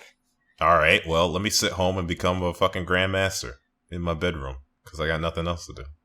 Except I won't be a grandmaster. I'm not that good. I'm like an 800 level. Dude, like 800 I don't even know how you can think like 4 steps ahead. Just from like hours, thousands of hours playing thousands of ways and just memorizing that. Because like I feel like that comes into it too. You have to have like a really good memory about certain game situations. I like doing this puzzle. Puts you like knowing 5 boards steps ahead. and all that. Even though I don't pay for a membership, you get daily puzzles, so I like to do that.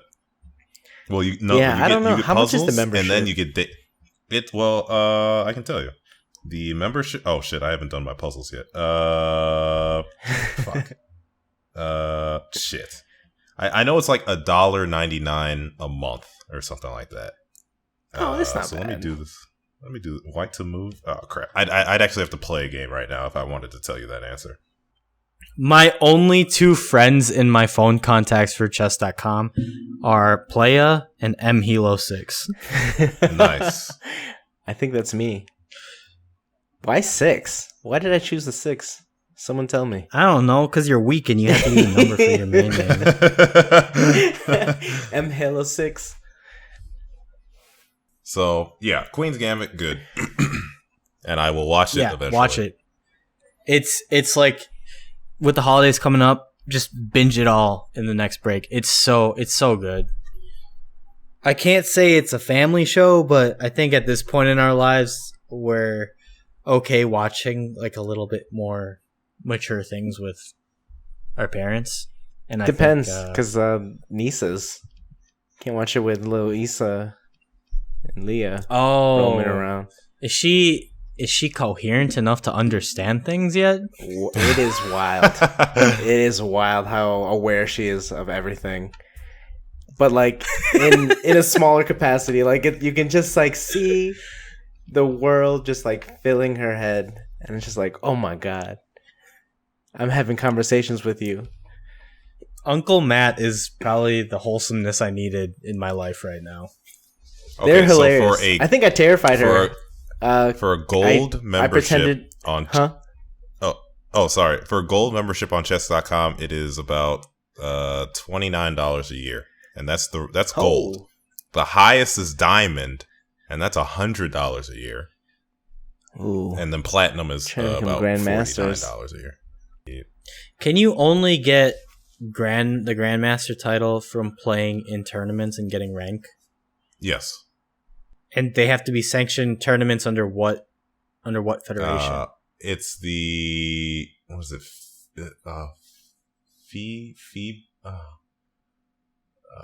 I don't remember what it's called, but it's like the Federal Chess Institution or something to that effect. I don't remember.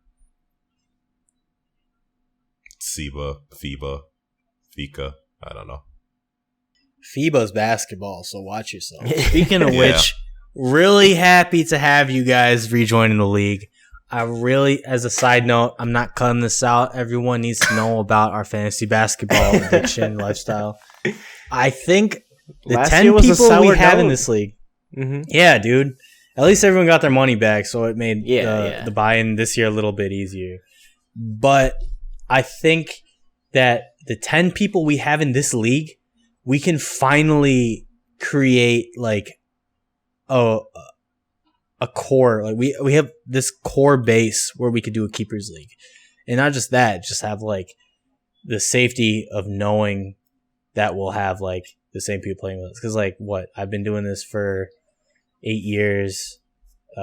Evan, Lewis, Vaughn have been with me in that 8-year mark. Matt, you have been doing it for damn near like 6 to 5 years now too. Mm-hmm. Braxton, new member, but like dedicated as fuck for the meme factor, which is arguably more important than the actual statistical value of the game now.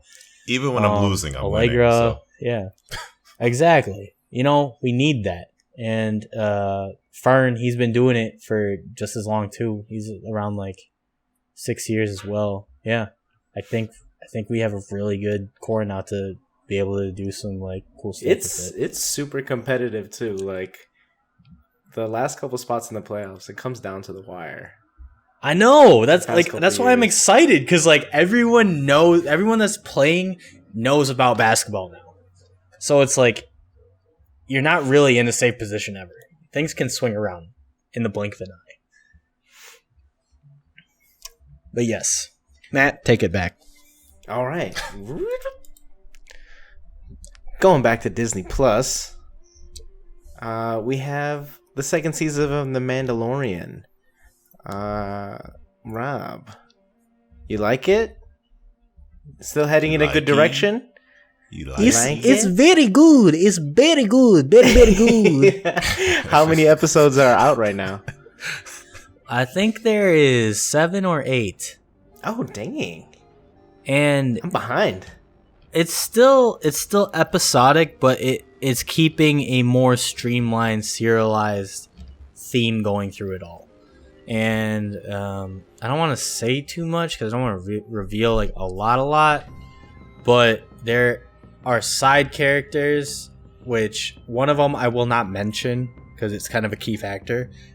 But they bring Ahsoka Tano into the storyline, played by Rosario Dawson, and she does such a fantastic job. Like, the choreography for lightsaber fights in that as well is insane. It was everything. It's made up the entire season, to be honest. And then since they established like an already established universe, but they established like the whole Mandalorian storyline and anthropology to it, they can dive a little bit back more and provide more detail into like these different factors that hit up Mando more. And then Baby Yoda finally gets a name. I don't know if that's a spoiler, I won't mention it. But you don't think that little fucking CGI animatronic can get any more cute than it already was. Like, you thought it would already be to a point where the exposure was annoying. But no, they found a way to fucking make him cuter, and god damn it, it's one of the greatest things. Is he speaking now? Saying some words? He grunts here and there emotionally, and it's just as endearing as any words from anyone. Cause this Baby Yoda, he's like 100 years. He's old, right? But like they just. I don't know how slowly. old he is. Yeah, they age super slow. So I don't know if he's 100, but like he's definitely over 20 years. But he's still at the point of infancy where he can't talk yet. That's crazy. But he understands what's going on. There is a little bit in the last episode where Mando is he's kind of like testing his powers and stuff, and he's like calling out his name, and then Baby Yoda would look up and react, and then Mando's just like chuckling to himself. He's like, ha ha ha, with the like little radio talk. Yeah, it's awesome. It's like made this season for me. I had to go back and replay it. It was so good. Like, I could keep watching that scene. Yeah, that's one I've been meaning to catch up on. Gotta give Disney Plus some love. Haven't really gone on it since Jeff Goldblum's Adventures. That was a great show. I don't know if you checked that out. Is on it? Disney Plus? No, not yet. I love Jeff Goldblum. He's a gem. He is. That He's a man really needs to weird be cat. protected. He is so weird. There's an episode where he talks about mukbangs in it. Oh my god, it's hilarious. He hates it. Mukbang, a non-mukbang mukbang episode. Yeah, it's with Crazy. one of the popular girls. I forgot who it was. But I digress. I guess, is there anything else you have to say about The Mandalorian? Roberto? No. Watch it. It's fucking awesome. If you don't, you're weak. And for those that are just waiting to like watch it all at once, give it like 2-3 more weeks, and then you could pay your like $5 Disney subscription and then just watch it all and then cancel it. It is well worth over $5. I dare say it is worth more than a $33 Mulan movie ticket. You knew I was gonna ask too. I was like, would you pay $30 for Mandalorian? I would pay $30 for Mandalorian. It's that good. Oh man. So I'll go move on to a quick one. My Cine Matthew was kind of weak for myself. I didn't really watch much. I've been watching the show Gilmore Girls. I forgot what network it was on, but it's a show from the early thousands. I don't really know who the actresses are. I'll look it up right now. I thought it was older than that. No, yeah, the first episode. Oh, it was on the CW. So Gilmore, another CW show, giving the CW some shout outs this episode. But the first episode came out in 2000, October 5, 2000, 20 years ago. Oh, wow. Okay. But it basically revolves around these two girls, Lorelai and Rory Gilmore, and kind of just like a bunch of drama, you know, being like, they're a very affluent family because like they have a grandma that's involved in this as well. But the only thing I'll say about the show is I probably would have never watched it if it wasn't for like Kay. But I'm kind of glad I did, because like the drama, obviously it pulls you in. It's kind of just like that cheesy drama. But like there's so many like quirky characters in it besides the two main girls, because like they're from this town Stars Hollow, and like I don't know how to explain the town other than it's just like this. It's almost like, for example, Rob, it's like Milwaukee, how like Milwaukee's so weird. Like there's so many weirdies in Milwaukee, or like a Portland, like a lot of quirky characters that do like a lot of weird things. So there's like a lot of moments in certain episodes where I just found myself just dying laughing. It's definitely a show I never thought I'd watch, but I'm glad I did. It's pretty funny. A lot of the drama is a little overplayed too much. I mean, it is a show on the CW. So like 90s CW. Not 2000, early 2000s, but same thing. So the WB, right?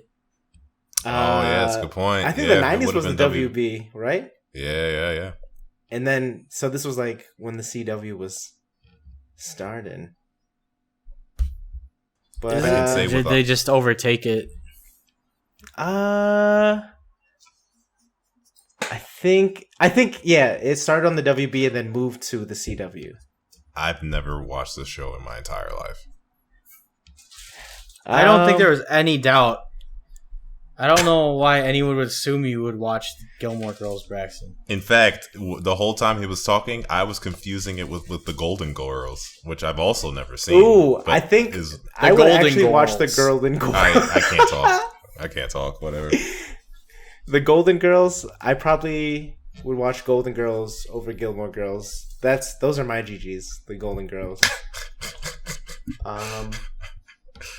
But there's a lot of people in the Gilmore Girls I never would have expected. Like Melissa McCarthy is the mom Gilmore Girls' best friend. She plays like this quirky chef. She's hilarious. Sean Gunn, he was in, I think most recently, like the Guardians of the Galaxy. He was with he wasn't like a big role in it. He was like the crew member's sideman. Who was the bad guy from? Not the bad guy. His like adoptive father. The guy that was I don't in remember The Walking Dead. Wait, are you talking about Guardians of the Galaxy Shane? or Walking Dead?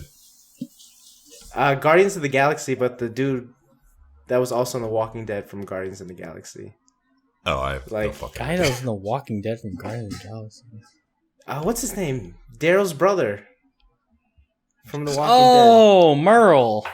So Merle's crew member from Guardian of the Galaxy. Oh, that guy. Okay, He's Wait, so not really even skinny- Merle. Merle's crew member. Merle's crew member, but he's like this really skinny, quirky guy, and like he's like the town weirdo, and he gets into like the most ridiculous situations. Like he starts a rideshare company called Uber, but with 3 O's, and he's basically just like driving people around with like construction equipment. Wait. Did Gilmore Girls come back with a new season? They did. So I haven't watched that yet. They ended in 2007, and then I think 10 years later they released it in like 2017 or something. Holy like shit! that. I had no idea. Yeah, and they did like a revamped series where literally everybody came back, which was cool about it, I guess. I haven't seen it yet. I'm gonna watch it, but I'd give it a watch. It's pretty funny. There's like obviously a lot of cheesy drama, but there are a lot of funny moments and like a lot of side characters that kind of have really made it worth it for me, because I wasn't paying attention at first, but then like I like noticed all these funny scenes, especially that dude Sean Gunn, because he's just like the town weirdo for the Town Stars Hollow. I had a good time. I'd probably pay $30 to watch it, I think. But I don't know. I'd be on the fence. More on the fence than a fictional character about a woman saving China. Wait, okay, is Mulan? That's like a Chinese fairy tale, right? It's not like a historical. Know. Wait, are you telling me Chinese women exist in real life? I'm not ready for that. I don't know. I'm not ready for that reality, dude. All I'm asking is Mulan like the Joan of Arc of China, or is she like a fairy tale? That's a very good question. I don't know. That's Let's a see, very good question, actually, because I don't know where the. And if lore- anyone is out there calling me ignorant, I just want to reiterate that I am Asian of the Eastern persuasion. I just don't know about Chinese history. Give me a break. That's a good point. Wow, I don't know if Mulan's like real. a written text She's or something a real like that. person, a Is real she? warrior Oh shit! who So it's lived kinda like during the a northern le- and southern dynasties. So it's kind of a Legend of the Three Kingdoms thing. So China had their own Joan of Arc. Yeah. That's Ooh. really cool. Now it's possible She would that not she be was a happy real about person. this rendition from Disney. I think she would go back and not join the war if she saw that movie. Okay, so I don't know if she's actually real, because like this says like now it's possible that she was a real person, but it's more likely that she was a fake person. What In the same fuck? sentence. I was like, all right. Cool. It's it's up to what you believe. Do you believe in Mulan? Yes or no? Okay. There you go. Yeah. It's like There's Tinkerbell. no right or wrong. Is that like a belief in Mulan? Like I believe in the boogeyman? Yeah. If you say Mulan's Maybe. name 3 Mulan times could be the boogeyman of some in a people. dark mirror, Some she'll people are come afraid in. of strong. Some people are afraid of strong foreign women. You know, they don't know. They don't know how to handle them. They're fine with strong. They're fine with strong local women, but foreign women, that's pushing the envelope. It's a little too much. It's scary. It's scary out here for some. Oh my god. Okay, let's move on. This is stupid. Right. Let's. How many Golden Girls out of Gilmore Girls do you give Gilmore Girls? Shit, that's hard. That's hard. There's one. Wait. I give it a girls. Dead? Out of the Golden Girls, I give Gilmore Girls a girls. It's not quite Golden 50%. Girls, but it's girls. 50%. And then, all right. Yeah, I guess that concludes Cine Matthew. Let's hop into Chapter Black.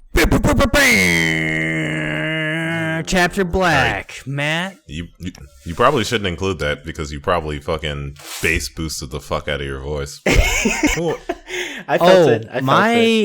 My entire visual vocal stream has been like blue all the way through. Yeah, it's not good. I'm going to have to do a lot of work on mine. A lot of work goes into the editing. Mine had it in some moments. I need to maybe reduce the gain. If I reduce the gain, does that work? Just because when I was doing like a test one earlier, it was okay. Okay, I reduced the gain, so now I'm talking loud. Nope, that still doesn't really help that much. All right, okay. All that's going out. Okay. Chapter Black. Chapter Black.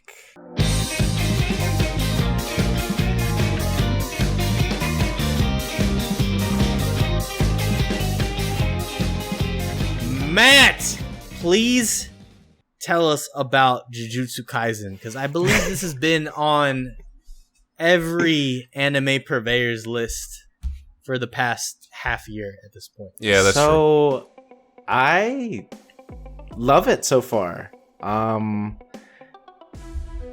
Without trying to be disrespectful, it's giving me Naruto meets Mob Psycho's World vibes, in the sense where the power is more based on like supernatural, and also with the animation of how the paranormal / demons are that they fight. It's very close to Mob Psycho, like very colorful, very brutal. So it's not like Naruto in the sense where like there's like a lot of bloodshed right away, and it gives you that Naruto vibe because it revolves around like a team of 3 with a kind of like a sensei who is essentially reverse Kakashi. Instead of covering his mouth, his eyes are covered. I don't know if you've seen pictures of him, but literally like mirror images of Sasuke, Naruto, and Sakura. And then Okay. But before you go on, you say you like the show a lot. Can you name at least 3 characters off the top of your head right now? Itadori. I haven't watched the show, but there's Panda. Yeah, Panda. Royen. What's Sakura's? Because I keep thinking Naruto names. Itadori's the main Naruto dude. Who is this? What's the Sasuke's name? Fushiguro. So those are the main guys. I don't know That's Sakura's pretty name. I don't know Sakura's name impressive. because she's not really in it as much so far. But like that's my test of a good show. If you can name the characters off the top of your head, then like it's stuck around. You've thought about it. Yeah. Without giving too much away in the story, I feel like so far I haven't read the manga yet, but I feel like this is a show where you can be engaged with the story. Not in the sense where like it's shonen, so it has like certain things that are very similar to others, but I feel like you don't know anybody's intentions in the show really. Because like, yeah, he's a sensei, but what are his intentions, or what's his whole school? Because they basically have this whole damn near ninja academy, but for like paranormal mob psycho type powers. Yeah, what's the premise? Like, what is the world of Jujutsu Kaisen? So they use this stuff. It's called jujutsu, and it's very broad in what it is. Like everybody has a different jujutsu like form of using it. Not as like in a huge variety as like a bunch of quirks for My Hero, but like they all have different things that they use. Like they can summon things, summon creatures, almost like demons, like a bunch of ghosts and stuff like that. On the spectrum of, is it JoJo style fights in terms of like it's rock paper scissors between certain powers can overpower it's other a people's blend. powers, or is it like Dragon Ball Z where like higher power level means you're always gonna win? It's a blend because like you have to be strong with the jujutsu, like your summoning ability, but then you also have to have like your conventional like agility, martial arts technique, because like they blend it between fights. And like without giving too much away, the dude reverse Kakashi, his name's Satoru.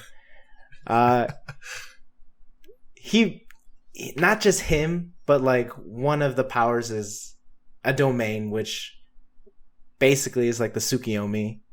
You know how Obito had control over it and he could like go into it and stuff like that.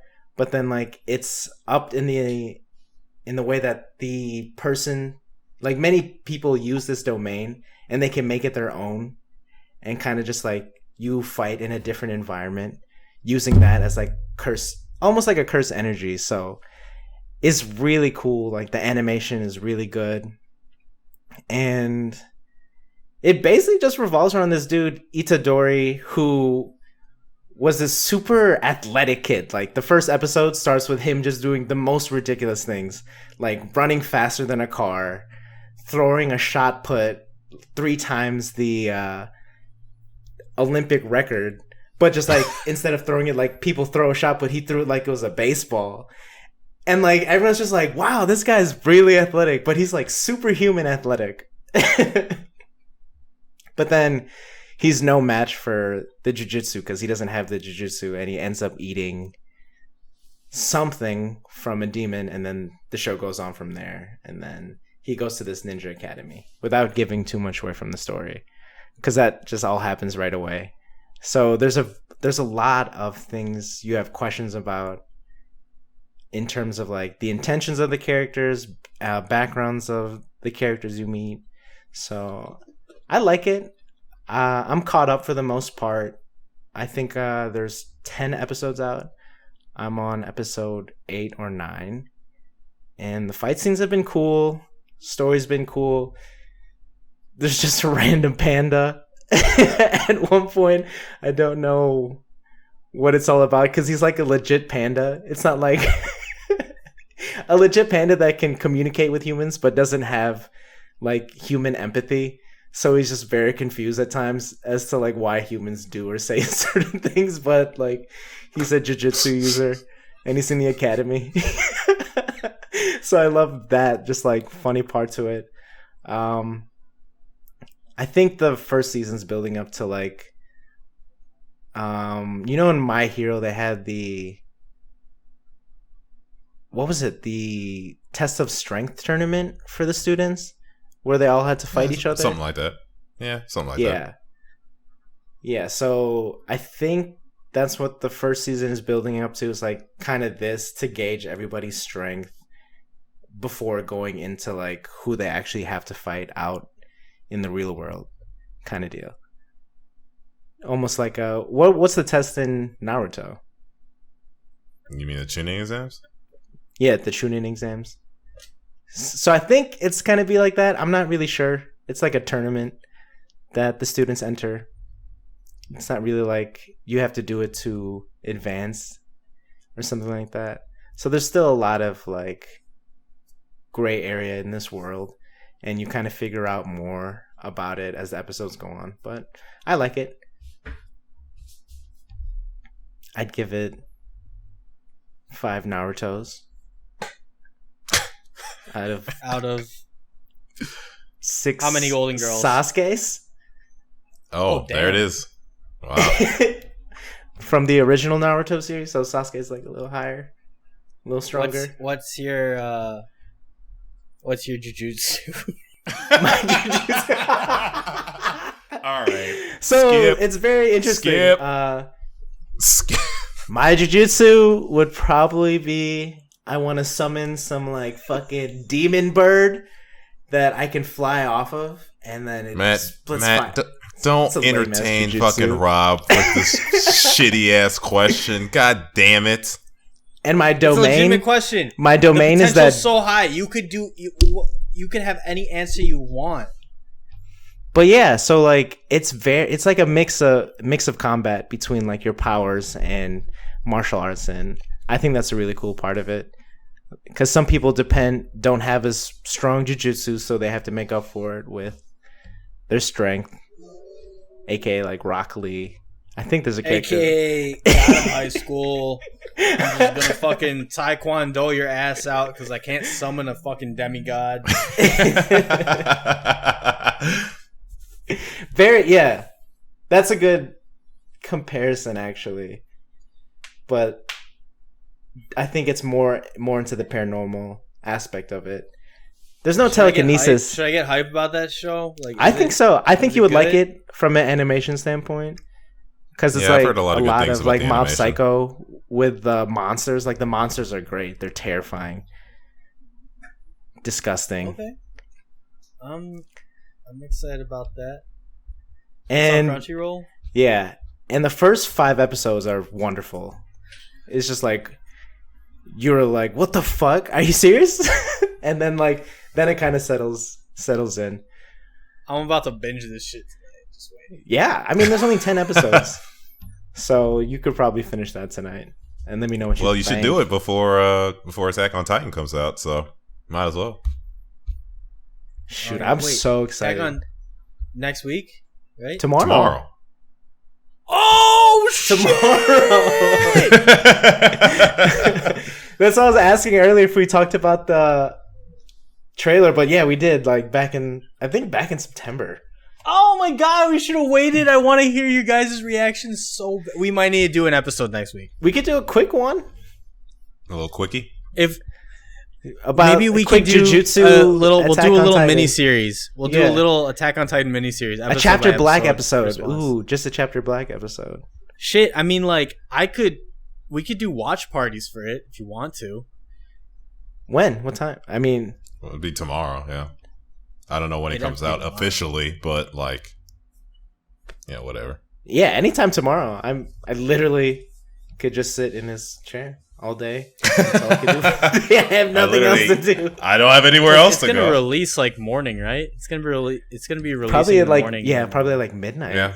For us. Yeah, so we could just watch it and then give our thoughts after. I like that. We'll have a little Neat Boys mini reaction series.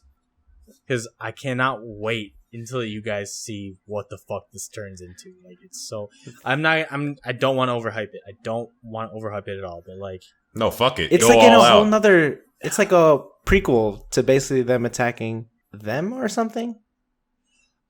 Oh yeah, the first part of it is gonna be a prequel, but once it ties back into real time, oh my god! I know. If That's you what I'm watch excited this for. From beginning to end, dude, when this is all over, this is gonna be legitimately top 5 animes of all time. I think so. Yeah. I know people fell off on the second season because it got heavily political, but you need that to understand everything. Yeah. Yeah. And honestly, I still liked it in that sense, probably because I was still in the Game of Thrones mindset where just world building, the politics of things. Yeah, it helps with the world building and where it goes from there. Just oh god, I still get goosebumps thinking about it. It's so good, dude. That's why I like Jujutsu Kaisen right off the bat, because God of High School and Tower of God were great, but I feel like that was so fast moving. I feel like this is a more comfortable pace with still like having that. What's going on? Not to the extent of Attack on Titan, where you have no idea what's freaking going on for a long time. Tower of God is pretty much the same level of like what the fuck is going on right now. Yeah. But in terms of pacing, they really took their time to flesh things out. Because where I am in the manhwa right now is it's just Dragon Ball Z. Like it's Tower of God. It's insane. Yeah, it's fucking insane. Dragon Ball Z in a good way and in a bad way. But it's not like I'll say that it's not Tower of God now. The fights are not creative power anymore. It's just power level. Okay. So I see. The story's pretty good. The story is what carries it on. But the fight is not like the fights aren't they're not very creative. Mm-hmm. That's why I like Jujutsu Kaisen. Because it has that like JoJo like almost chess with brute force and lots of carnage. I'm hype on that. Yeah, I can get behind that. It's about the mind games now. Like, I've seen so many like overpowering, like most powerful character carrying it out, but like, I want to see the dude that his stand is a healing stand that brings things back to normal, and how he can go and be effective in the sense of like fighting other dangerous stands. Dude. So, I'm hype. I'm hype on it. You got me. Yeah. And there's a lot of things that they haven't explained and how deep their powers can get. So that's what I'm excited for. Because I think that they're not too far away from the manga. I don't think there's much written yet. The Jujutsu no Kaisen? Yeah, for Jujutsu Kaisen. Okay, cool. Very cool. All right, Braxton. Why don't you tell us about the talentless Nana? Yeah, I'll try and burn through it ample time. So, imagine a world where it's My Hero Academia, except instead of them trying to fight villains, they're all just trying to train their powers. And Nana is someone who has no powers, but the government tells Nana that, hey, these guys are a threat to humanity. So you gotta kill them all and don't get caught. And that's the plot of Talentless Nana. You follow Nana, who is this girl who she lies to everybody and says that her power is mind reading, but she just is very good about, verbal and physical tics. And she can tell, what people are either hiding or not hiding just by, having conversations with them or interacting with them. And she's essentially trying to kill she's basically trying to kill the Justice League, essentially. and so it's honestly right now the show's kind of, the show took a twist last episode, but essentially I likened it to a baby version of Death Note, because you essentially meet a character whose power is he is invincible. And because of that, he is the only one who has some suspicions of Nana. And at the same time, Nana is trying to kill all these other superheroes, but knows that this dude is invincible and is like breathing down her neck. There's some problems where it just becomes she's just getting lucky a lot and she's just avoiding getting caught for XYZ. But there's a new character that she's met that she tried to kill, but his power is that he has everyone else's powers. And so he took the power of invincibility for half a second and survived. And now he's, the next episode, maybe he'll blackmail her or something like that. I don't know. But essentially it's becoming a, cat and mouse game. But I don't know if it'll take the end of the season for me to decide whether or not I like this show or not. We'll put it that way. Would you say like it's almost like an anime, The Boys? Like, do they think the superheroes are like corrupt? No, the superheroes have done nothing to show that they're corrupt or anything. So in Nana's perspective, the government has told her that back before the government secret organization existed, that the superheroes were, or the kids with superheroes, eventually would be tired of, their normal lives and try to take power because that's what they think superpower kids do. And so because of that, the government secret organization labels them as the enemies of humanity. However, all the superheroes on that island that are training their powers are told that they're training their powers to fight the enemies of humanity. So they don't know who they are, but the government says that they are the enemies of humanity. So it's this kind of, back and forth of, because all the superheroes that we've met, I keep calling them superheroes, but they're just like kids with superpowers. Like all the powers so far, they're not using them for evil or anything. Like they're just going through regular training and school and stuff like that, and they're just trying to learn how to be better. But Nana's in there like, oh, these superhero kids, they're disgusting. They're brutes. They're savages. So Nana, she's like what? An assassin, essentially? Like yes. That's her skill set where she can She's a government assigned assassin for superheroes. So talentless only means like quirkless, essentially. Yeah. Essentially, yeah. Okay. Because she's killed some people who have like really good powers, but she's just done it by like manipulating people, and like she has poisons and stuff, and she even built an explosive one time. Like she's got like the know-how to do it, but now she's just running into people who are literally invincible.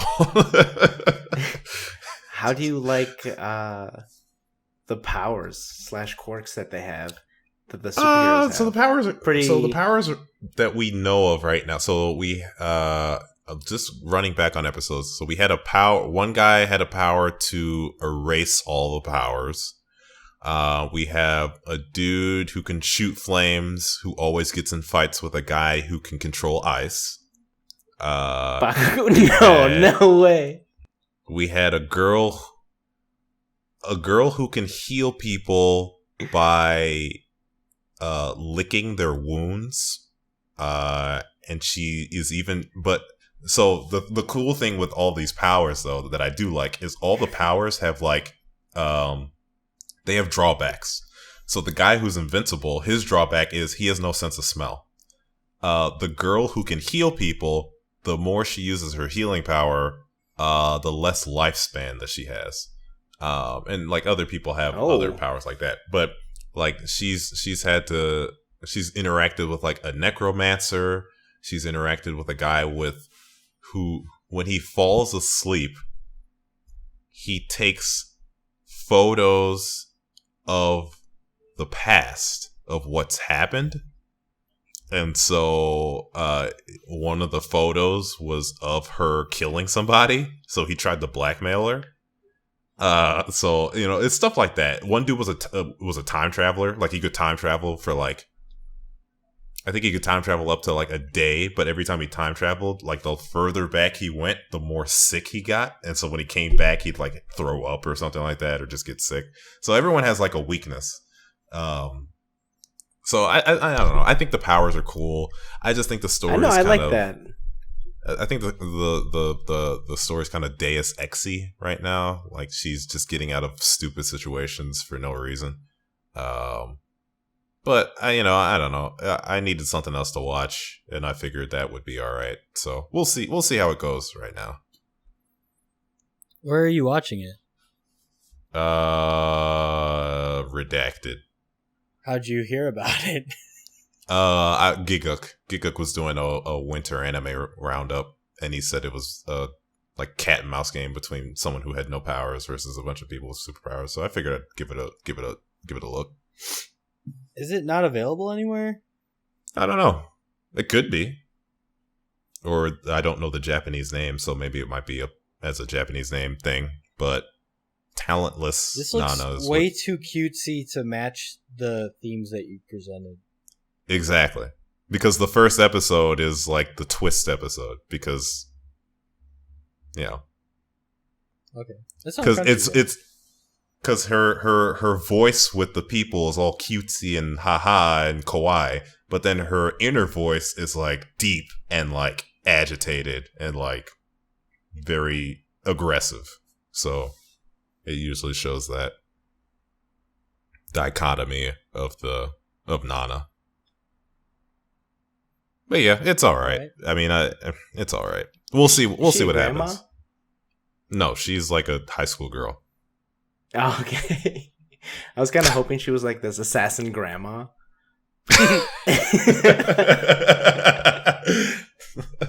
Everyone at the school is a child.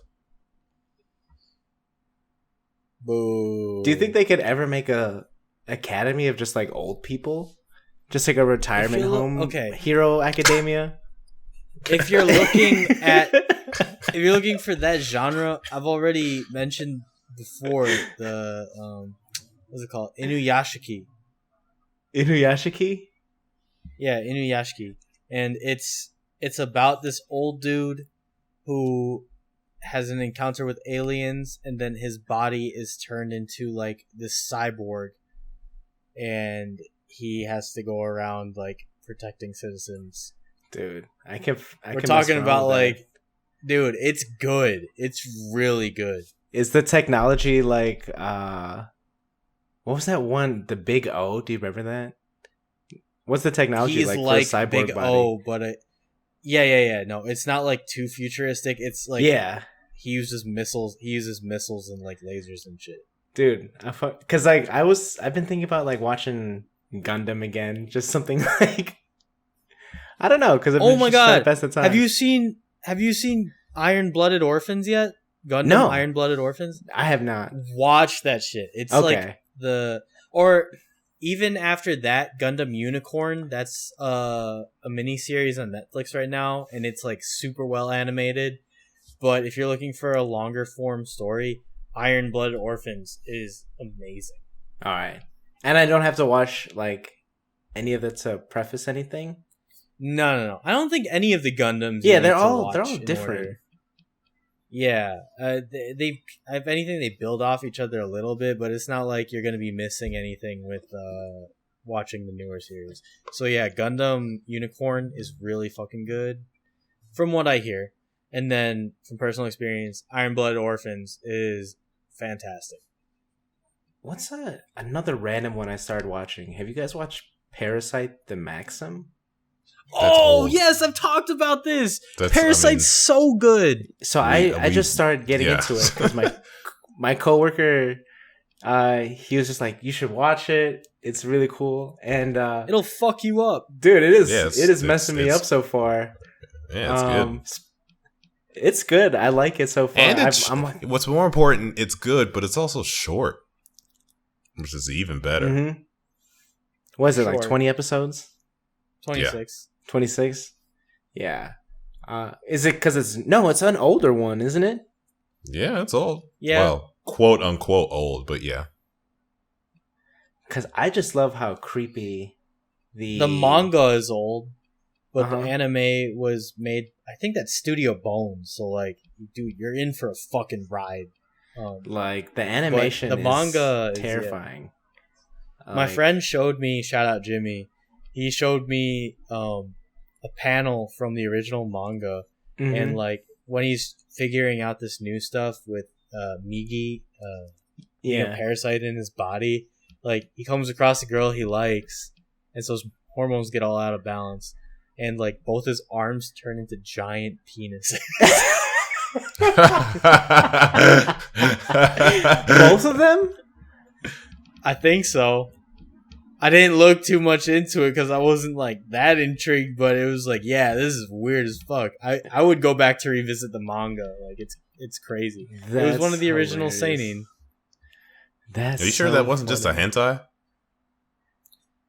Who's to say Parasite isn't a hentai? It's damn near relatable. That's a good point. That's a very good point. But yeah, I've been liking that one.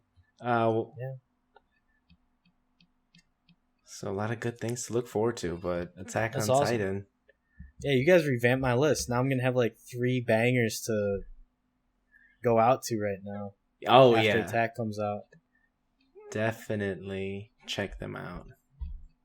Yeah, let me know your guys' schedules tomorrow. I would love to watch Attack on Titan. Yeah, I'm down. Dope. All right, cool. Braxton, how many nanas do you give out of Golden Girls? I don't know. Right now, I'm 50-50 with it. So we'll see. Just, we'll see how 50 nanas. Just the girls. We'll see how the ending is for the season. If it's a good ending, then I'll be down with it. But right now, she's literally killing with reckless abandon and not getting punished for it. Which is kind of it's That not sounds even like awesome, though.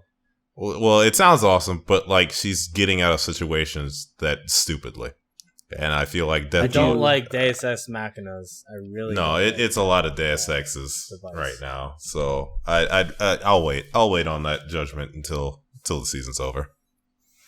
Okay, but JoJo has a ton of Deus Ex Machinas as well. Yes, but that's not a detective style. That's shonen bullshit, and I'm all down for that. This is not a shonen show. There are different rules for different shows. JoJo can get away with that. Cool. I'm super proud of you guys for continuing the anime portion of this podcast. I really have nothing to contribute. I'm kind of shocked right now. I've had something since we started, but I mean, unless we're incorporating manga, but Tower of God, I really have nothing to say. No! Then we will continue, because regardless, I have nothing to say. So let's get wrecked. So, Braxton, Healthy Gamer GG. What is it? It's the psychologist. His name is Dr. K. His name is Aluk. And I don't know his last name because it's not in front of me and I won't be able to pronounce it correctly. But he is a Harvard-trained psychologist. And what he does is he basically talks to, it's mostly popular streamers, but he also does like regular people. And he's kind of a therapist, more or less. So he kind of talks about, you know, issues like his field of study primarily is around addiction. So he does a lot of addiction streams, like guys who are addicted to either gaming or like pornography or, you know, something to that effect. But then he also expands his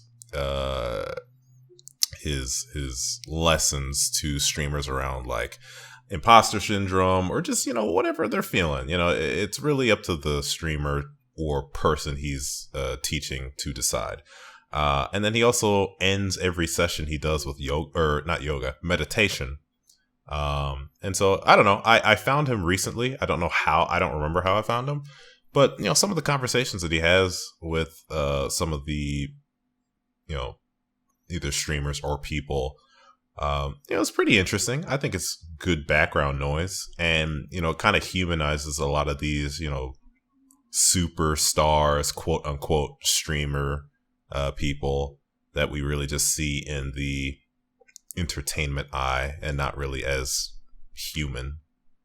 So I find his conversations kind of interesting. So yeah, that's the gist of it. Awesome. All right. And then for my rec, I am going to self-plug and put out my Twitch link there just because I've been streaming a lot more. And,